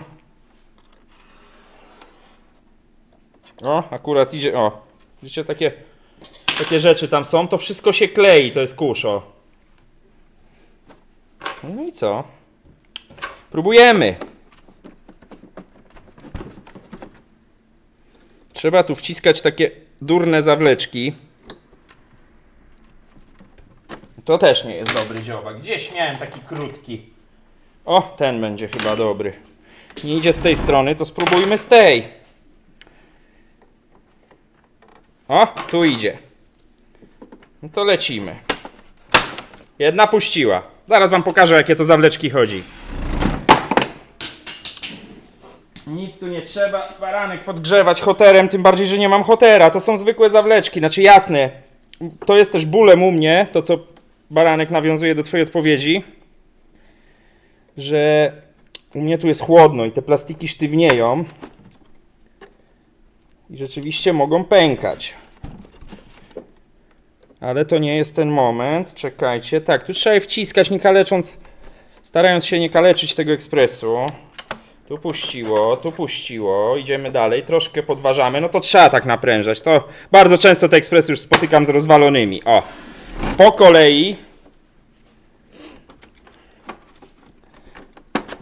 kolei,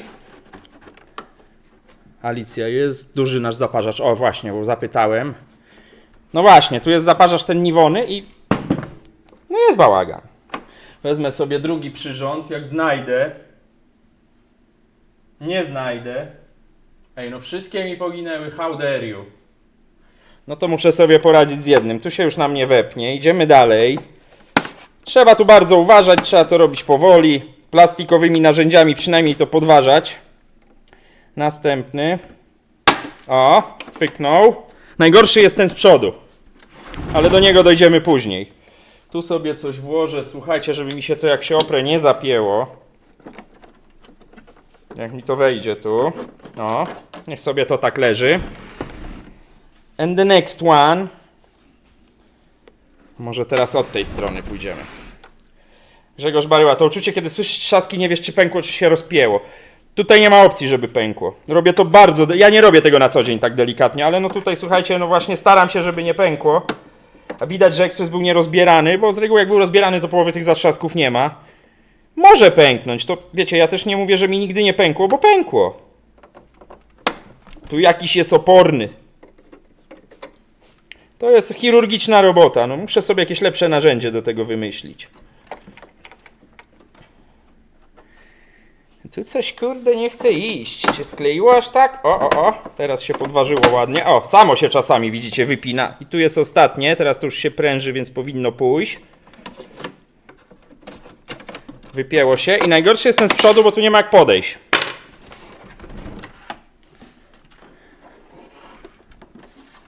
No to doktorku, czy mógłbyś na live szybko pokazać mi, jak będziesz miał chwilę, jak ustawić młynek w Saeco X-Mal, jak skończył się zakres drobnego mielenia? Musisz rozebrać. Były o tym filmy. Musisz rozebrać ekspres, rozkręcić młynek. Na tym live nie będę tego pokazywał, bo to nie jest o tym live. I tyle. No i teraz trzeba wypiąć ten przedni.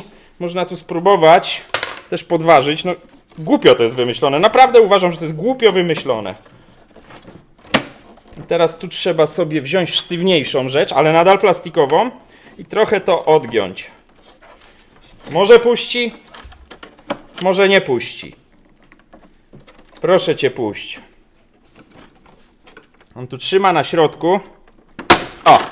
Nic nie pękło. Ja wiem, że to może w mikrofonie brzmieć źle, ale komisyjnie, słuchajcie. 1, 2, 3, 4, 5, wszystkie są. To są te zapinki plastikowe, które wyciągałem.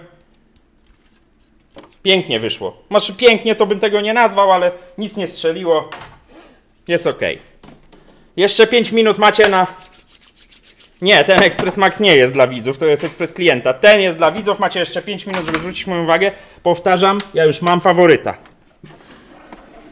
Ale, wiecie, na podium się może zmienić. Dobra.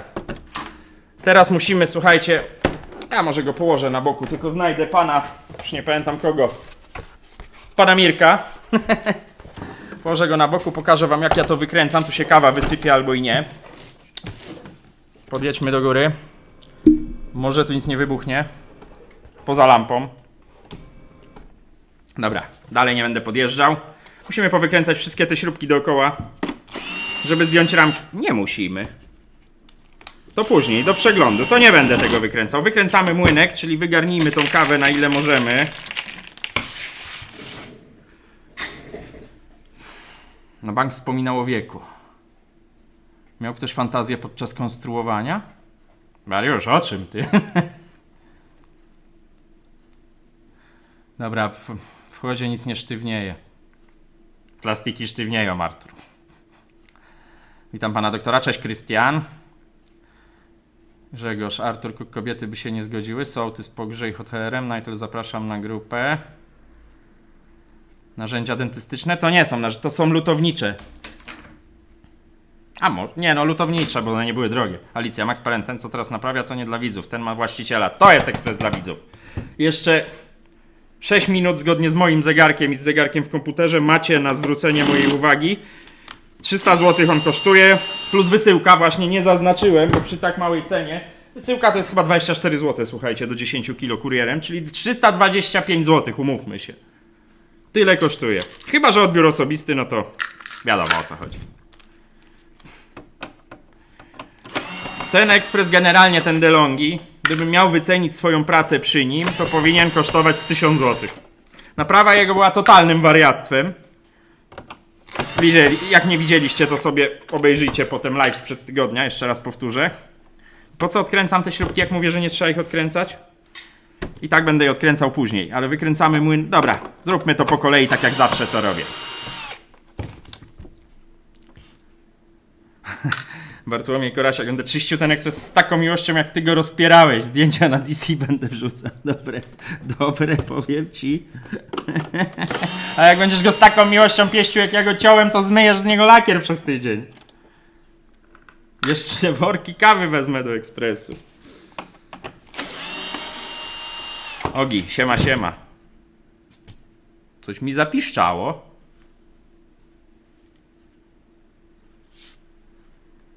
Ej, wszystko działa? Tu wszystko działa? Coś mi zapiszczało. Co mi zapiszczało? How dare you?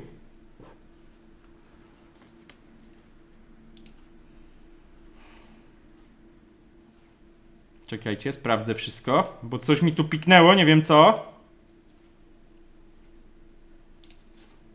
No ale to wszystkie paski zielone. No dobra, może mi w mózgu już piszczy. Tak się też może zdarzyć. No nic nie jest nawet do prądu włączone, ewentualnie miernika nie wyłączyłem, ale wyłączyłem. Dobra, coś sobie zapiszczało, myszka jakaś. Dobra, wykręciliśmy to, zdejmę tą ramkę, jeszcze wszystko. Tu się ściąga, jeszcze zaraz wam pokażę, tylko sprawdzę, czy wszystko odkręciłem. Ściąga się... Tu jest jeszcze śrubka, wy jej nie widzicie, bo tu jest ciemno jak cholera.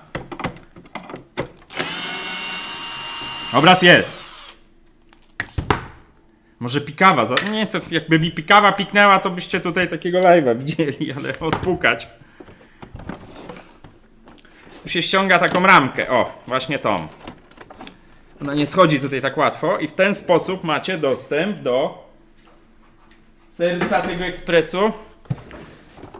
Nie będę go dalej rozbierał, ale właściwie mogę wam, bo teraz trzeba odkręcić tu śrubkę i ten element, jeszcze tu odkręcamy śrubkę i cały ten bok wam schodzi do góry. Ale my nie o tym. Chociaż i tak muszę to wykręcić. Nie muszę. Młynek na 3 śrubach, ja go wykręcę na szybko w pionie, bo to jest bez sensu taka praca. Wysypie się z niego bardzo dużo kawy. Jedna tu, druga, no 3. Łatwo zobaczyć od góry. Adam Kłos, to jak to jest z tą kawą? Jest zdrowa czy szkodliwa? To zależy, w którym roku zapytasz i którzy naukowcy to badali. Generalnie moim zdaniem jest zdrowa. Ale nie jestem lekarzem, nie chcę się tu mądrzyć. To jest, wiecie, amerykańscy naukowcy odkryli, że kawa jest zdrowa. Za rok amerykańscy naukowcy odkryli, że kawa jest niezdrowa. No, cholera wie. Jak położył na bok, to góra nie była już górą. No tak, no tak. Chodzi nam klosz, wysypuje się cała kawa. O tych 3 śrubkach mówiłem. On siedzi tu na takich uszach, widać. Jedna, druga i trzecia. To mamy. Ja muszę tu wjechać wichurą, więc zatkajcie uszy.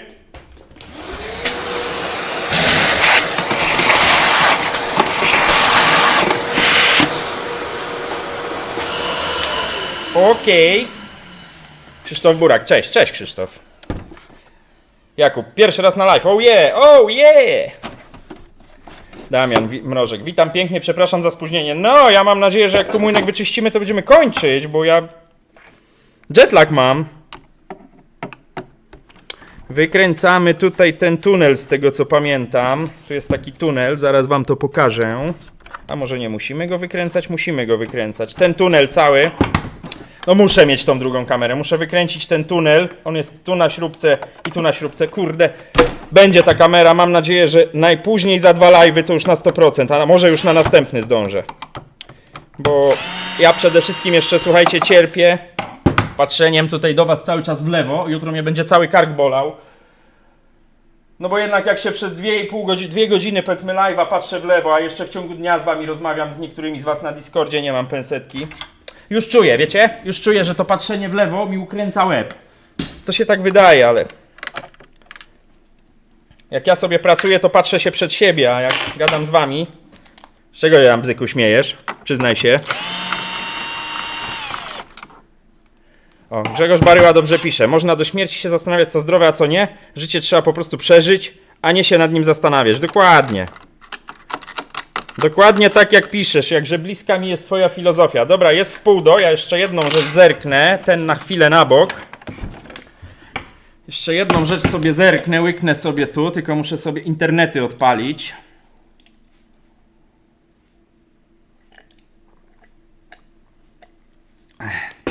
Czekajcie. Piszcie. Zamykam temat ekspresu. Muszę sobie internety odpalić, muszę sobie odpalić swoje filmy. Ze swoje filmy muszę sobie odpalić, spojrzeć sobie na żywo. Już to właśnie czynię. To było tu. Zaraz się film odpali, mam nadzieję, ale dlaczego jestem w YouTube Studio? Tu. Od razu zapauzuję, żeby wam reklama nie leciała. O. How dare you? Czekajcie. Nie ten live sobie odpaliłem. Cofnij. Cofnij. Chcę tutaj przywołać jedną rzecz, a żeby ją przywołać, to muszę wejść w swojego live'a starego. Pauza zaraz na reklamie.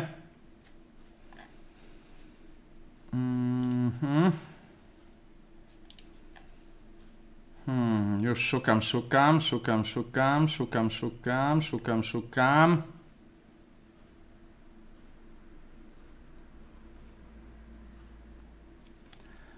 I słuchajcie, dobra, idę do was, tylko was tu nie mogę znaleźć teraz. Gdzie jest czat? Adam Kłoskow i doktor pije więcej. Krzysztof Dobko, jak naprawiłem dzięki tobie swoją 13-letnią Niwonę i 3-letni Saeko. Pół rodziny pije kawę z ekspresu. Krzysztof. Dziękujemy. Jak chcesz, oczywiście ja nie zmuszam. Gdzie jest mój faworyt, który tutaj dzisiaj będzie miał możliwość kupienia tego ekspresu za pół darmo? Gdzie ty się schowałeś? Gdzie ty się schowałeś tutaj? Gdzie ja cię tu widziałem? Grzegorz Baryła. To ty. I'm choosing you. Nie, to nie było po chińsku. Tym razem trafia na ciebie, bo właśnie sobie odświeżyłem. Ja nie będę tutaj przytaczał tego komentarza. Coś kliknąłem. Mam nadzieję, że mnie słychać. Ja nie będę przytaczał tego komentarza spod live'a, na którym była walka o Melitę. Ale też tak kiedyś miałem w życiu. Grzegorz? Ty wiesz, o czym ja mówię, ja wiem. Kto pamięta, to pamięta. Było tutaj też lobby za tobą postaci Sylwii. Dobrze pamiętam, żebym nie pomieszał, bo was jest tu strasznie dużo.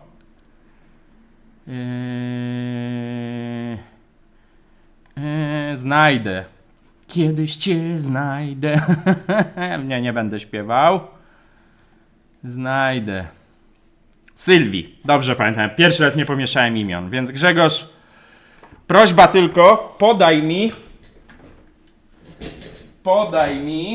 w celach weryfikacji, jutro będziemy to ogarniać. Nie mam długopisu. Napisz mi tutaj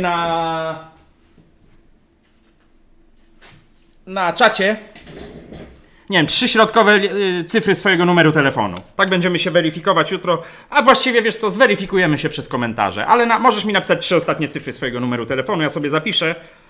Bo cwaniaków nie brakuje, a chciałbym, żeby ten ekspres trafił do ciebie rzeczywiście. Także napisz mi tutaj na czacie 3 ostatnie cyfry swojego numeru telefonu, i napisz mi maila. Ja się jutro z tobą skontaktuję. Brawo! Brawo! Jak się fajnie odbija, patrzcie w tym pokrętle od kawy DeLonghi, moje brawo.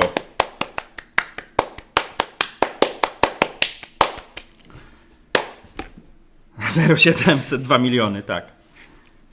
Napisz mi, Grzegorz, przede wszystkim maila. 897, dobra.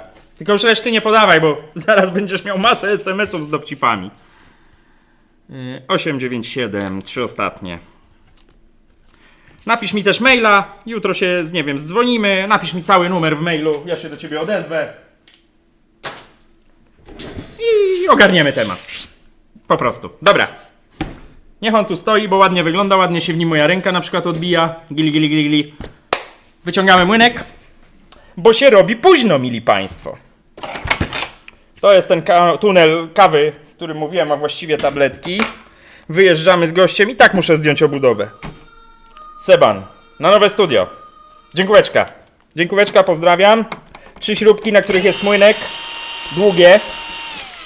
Charakterystyczne. Chcę ten młynek, wiecie, ja już mówiłem o tym, ja chcę, żeby moje live'y były 2-godzinne. No wiadomo, pewnie czasami się trafi dłuższy patch, rzeźba z lutownicą. Gdzie fanfary?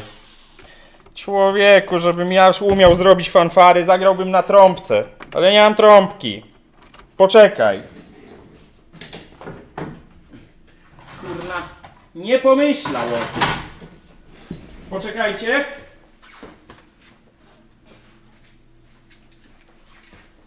Grzegorz? Mogą być takie fanfary? Au? Dobra. Wykręćmy ten młynek, sprawdźmy co się w nim dzieje, bo ja widzę, że dzieje się zło i niestety chyba tego młynka dzisiaj nie uruchomimy, bo już widzę dlaczego, a zaraz wam pokażę dlaczego. Zapineczka. Muszę tą obudowę jednak ściągnąć, słuchajcie, bo nie odepnę przewodu. Lecimy, przyspieszamy. Tam piszecie. To się szwagry ucieszą. No tak, no. Dobra, zabieram pana Mirka. Pamiętajcie, po live'ie napiszcie hashtag CoffeeDoctor, hashtag Coffee, hashtag Service, hashtag Live, hashtag Eko, hashtag Naprawiaj nie wyrzucaj. Co chcecie. Budujmy zasięgi, budujmy społeczność, która już jest bardzo fajna, naprawdę. Nie pamiętam jak się ten ekspres rozbiera. Kto mi pomoże? O czym zapomniałem? Tu wyjąłem.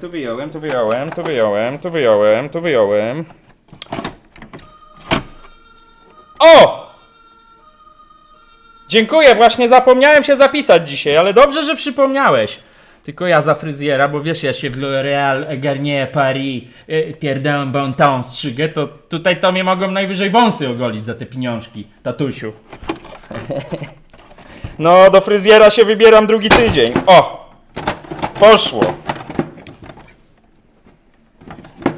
Poszło, wyszło, weszło. Wypinamy, albo i nie. No, do fryzjera czas, ja o tym mówię drugi tydzień.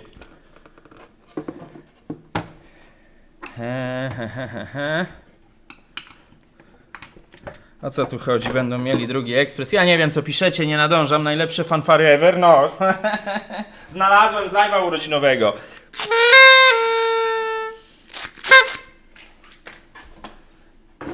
Leżało od moich urodzin tutaj. Pewnie nie jest to za czyste, ale... Dobra, młynek. Żeby wyjąć młynek, to trzeba go odpiąć. Poczekajcie, ja się tu przyjrzę. Młynek to będzie to prawdopodobnie. O, tu mamy wypinkę młynka. To jest zawsze tak zrobione. I teraz nam się powinien poluzować nieco. Tu mamy, muszę poluzować jeszcze, słuchajcie, elektronikę. Ale niestety będziemy musieli ten live dokończyć. Albo na filmie, bez dubli go dokończę. Bo ja już widziałem co w tym młynku jest i ja go nie uruchomię, słuchajcie. Bo... Zaraz zobaczycie. Nie chcę tego robić na szybko, bo tego się nie robi na szybko, jeśli jest taka sytuacja. A to nie o to chodzi, żeby zaraz doprowadzić do tego, że klient będzie musiał nowy młynek kupować, o ile już nie będzie takiej konieczności. No ale tego nie wiemy. Wiecie o co chodzi. Andrzej Wicher, kiedy wysyłka kawy? Wysyłałem ci jakąś kawę.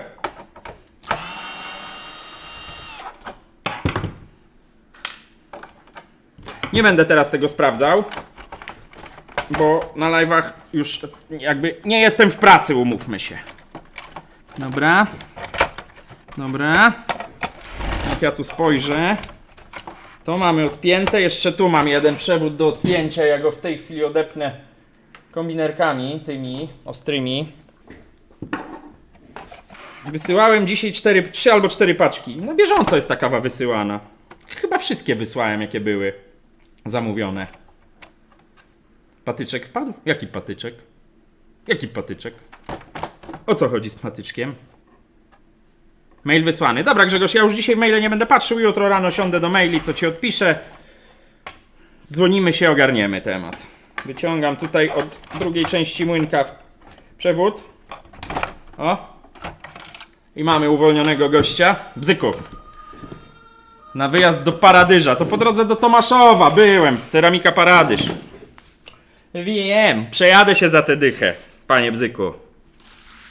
do paradyża. Mamy gościa. Młynek od Jury. I już wam mówię, why nie możemy go dzisiaj uruchomić. Patrzcie. Kuleczka, bardzo ważna rzecz. I sprężynka, właśnie. Dobrze, że to wypadło, bo o tym trzeba powiedzieć.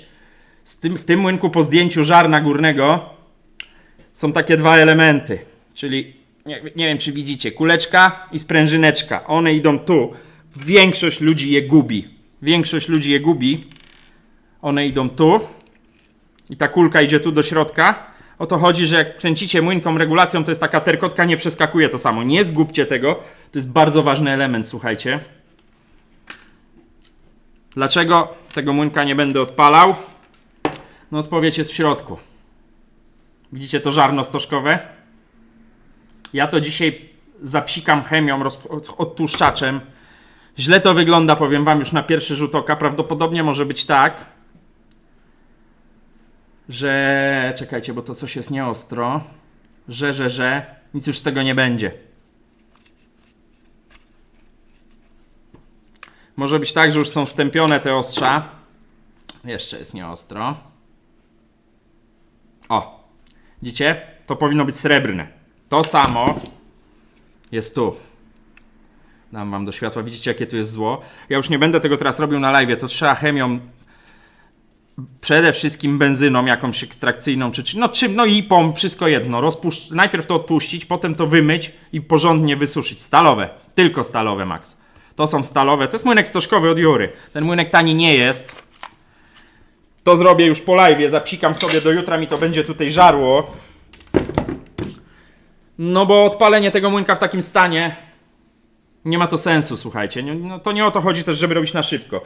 Więc prawdopodobnie dokończę to, ponieważ będę jutro robił ten ekspres bez dubli, albo przynajmniej dam wam info, bo jeśli młynek padł, no to jest do wymiany młynek, tu jest jeszcze do zrobienia przegląd, to żeby was nie skłamać, nawet sprawdzę, słuchajcie, bo jestem ciekaw, ile ten młynek kosztuje, ale tu może być bardzo drogo, słuchajcie. Dajcie mi sekundę dosłownie, ja sobie wpiszę symbol tej Melity do hurtowni, jak tylko uda mi się ją odpalić. To jest model, tu mamy model F53001, kreska F53001, 0. Jak to pisać? Przez 0 101, przez 0 101, to jest ta. Zaraz wam udostępnię ekran, pokażę wam, tylko znajdę młynek. Nie młynek, tylko młynek. No jest tak, powiedzmy, zaraz zobaczymy, ile to w Norcie kosztuje. Ja niestety wam cen hurtowych nie mogę pokazywać, no bo nie mogę. Takie zasady są. Jest oryginalny silnik młynka ekspresu Melita. No, też nie ma jakiejś wielkiej tragedii. Spróbuję wam to w OBS-ie pokazać. Dodaj przechwytywanie okna. Może być. O, widzicie, nawet od razu się pojawiło. Ja zniknąłem. Już. 600 zł brutto. No nie ma tragedii. Myślałem, że będzie, szczerze mówiąc, drożej. Jak ktoś potrzebuje symbolu, to tutaj macie w ogóle generalnie to pokazane. 6618315 to jest do tego modelu. Zamykam gościa. Zniknij. No i co? No i tak to wygląda. No. Generalnie 600 zł plus wymiana. No wymiana młynka to nie jest jakiś tam duży koszt, bo tu nie ma wielkiej roboty. Plus przegląd, bo widzicie, zawór drenażu jest cały usyfiony. Także nie można powiedzieć, że to nie jest podtrzymanie passy, bo to jest do zrobienia. Czy to się da uratować?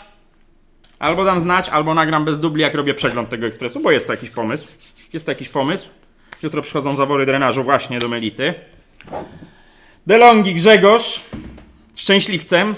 Będą takie, tak jak mówiłem na początku, będą takie akcje, bo ja się zamiast wyrzucać na elektrośmieci te ekspresy, to po prostu je na zerowej, nazwijmy to, marży oddam wam. Wy będziecie zadowoleni, ja będę zadowolony. Mam jeszcze paru kandydatów do takich rzeczy, słuchajcie. Dobra, myślę, że jeszcze z 5 minutek i kończymy. Poczytam, co piszecie. Jak są pytania, koza, hashtag SPD, serwis popsuł DeLonghi, albo śli pieniążki dziadu. To tu! No ja nie śmiałam napisać Max Pelen, ja bym dziś zapłaciłem 30 zł. No ale Max, ja mówiłem, ja L'Oréal, Garnier Paris, pierdolę bon ton. Nie, no śmieję się, ja 45 zł płacę za fryzjera, czyli się ten prywaciarz strzelił, nawet 5 dał na piwko. Zrób kolejkę chętnych na kawę. Kawa jest na bieżąco, słuchajcie, bo to Krzysztof Burak pisze. Ja nie chcę zamawiać tej kawy 50 kg z palarni, bo ona się, jakby ci co zamówią na początku dostaną świeżą, ci co zamówią po 3 tygodniach, ona nadal będzie ok. Natomiast ja się staram, żebyście, dzisiaj przyszła kawa, spójrzcie. Jest 26 na psiego fryzjera golenie Toplex. Kurwa. Ty się, chłopie, doigrasz.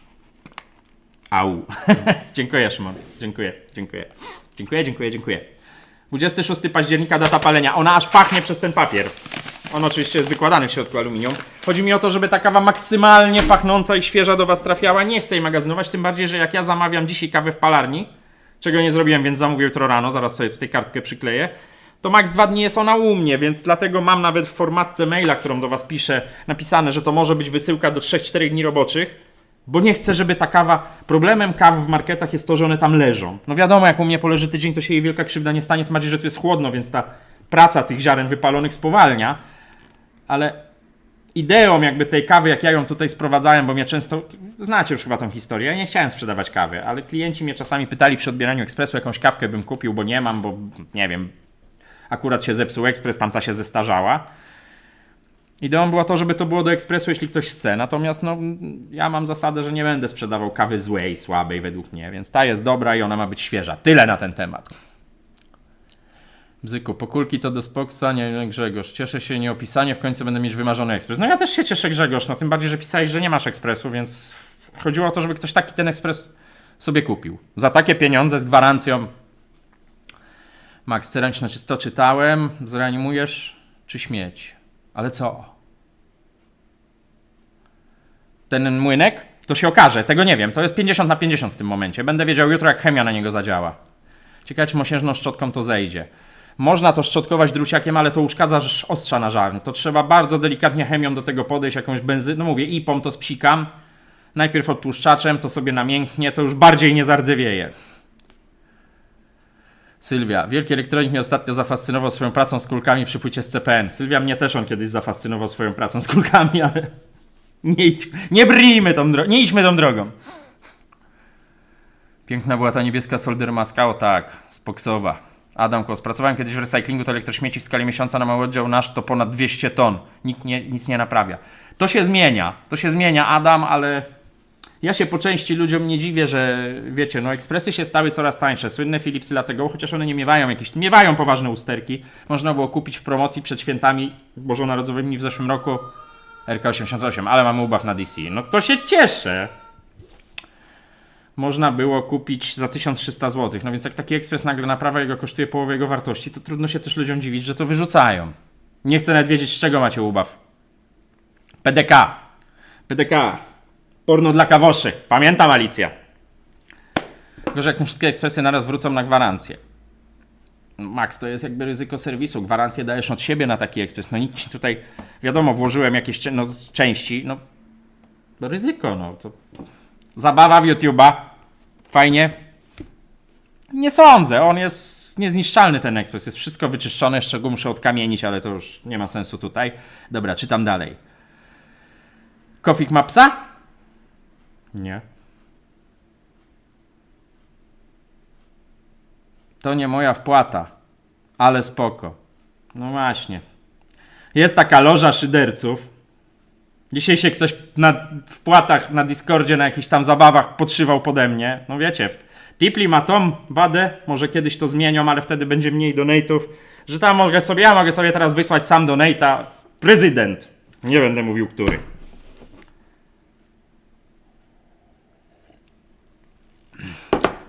Dobra, Szymon, sorry. Było, że Szymon. Ciężko rozpoznać. Daniel, pierwsze w kolejce po czerwoną się ustawiam ze świeżej dostawy. Przypominaj mi się, Daniel. Zrobię to komisyjnie. Przed wami, kończąc już powoli live'a, od razu mówię. Zamówić kawę.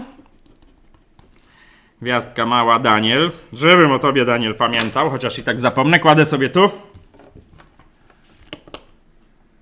Ale wpłata z DC. No.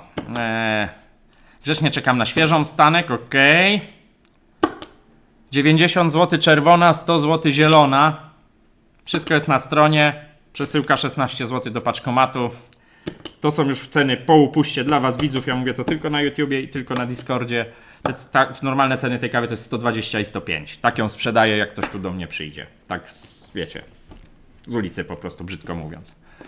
Składany ekspres lutownicą. Ekspres to nie wróć na reklamację. To jest ekspres przepełniony miłością, lutownicą. Czym się jeszcze da? Tutaj stoi wycinany element cały czas. Imienia nie pamiętam. Obejrzę sobie zapis live'a z czatem. Pewnie któregoś dnia to nadamy mu imię. Możecie, właśnie, piszcie komentarze pod live'em, który zaraz będziemy kończyć, dosłownie 2-3 minuty. Jakie damy mu imię? Imię dla Wyżynka. Może Wyżynek. Rewex, ja również pisałem po 2 kg zielonej. Wszystkim odpisałem, chyba że to było już w trakcie live'a. To ja odpisuję na wszystkie maile. 2 kg zielonej? Nie kojarzę.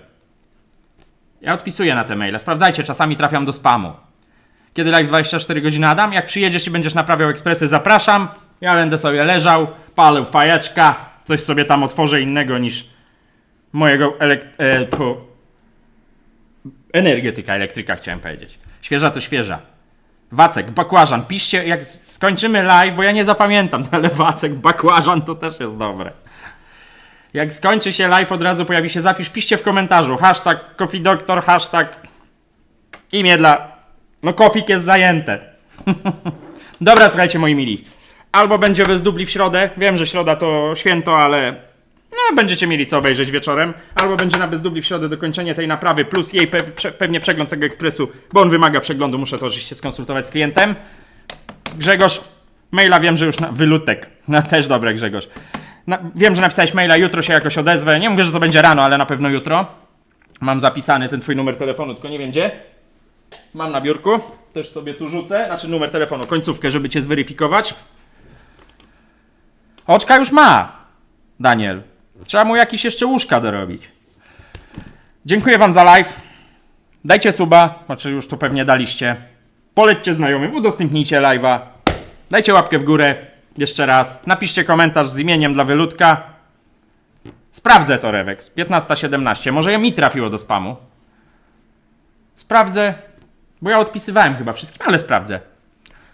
Jeszcze raz dziękuję. Miłego wieczorku życzę. W środę bez dubli. W sobotę film. Nic się tu nie zmienia w tym tygodniu. Bardzo dziękuję za obecność. Bardzo dziękuję za tipy. Tu. O! Prawie się udało. Czekajcie. Za te tipy. Ich było więcej pewnie. Top donatorom również dziękuję. Tu. Było nas ponad 200 osób. Super. Miłego dzionka. Miłego wieczorku. Mówił do was Bartek. Elo. Trzymajcie się. Cześć.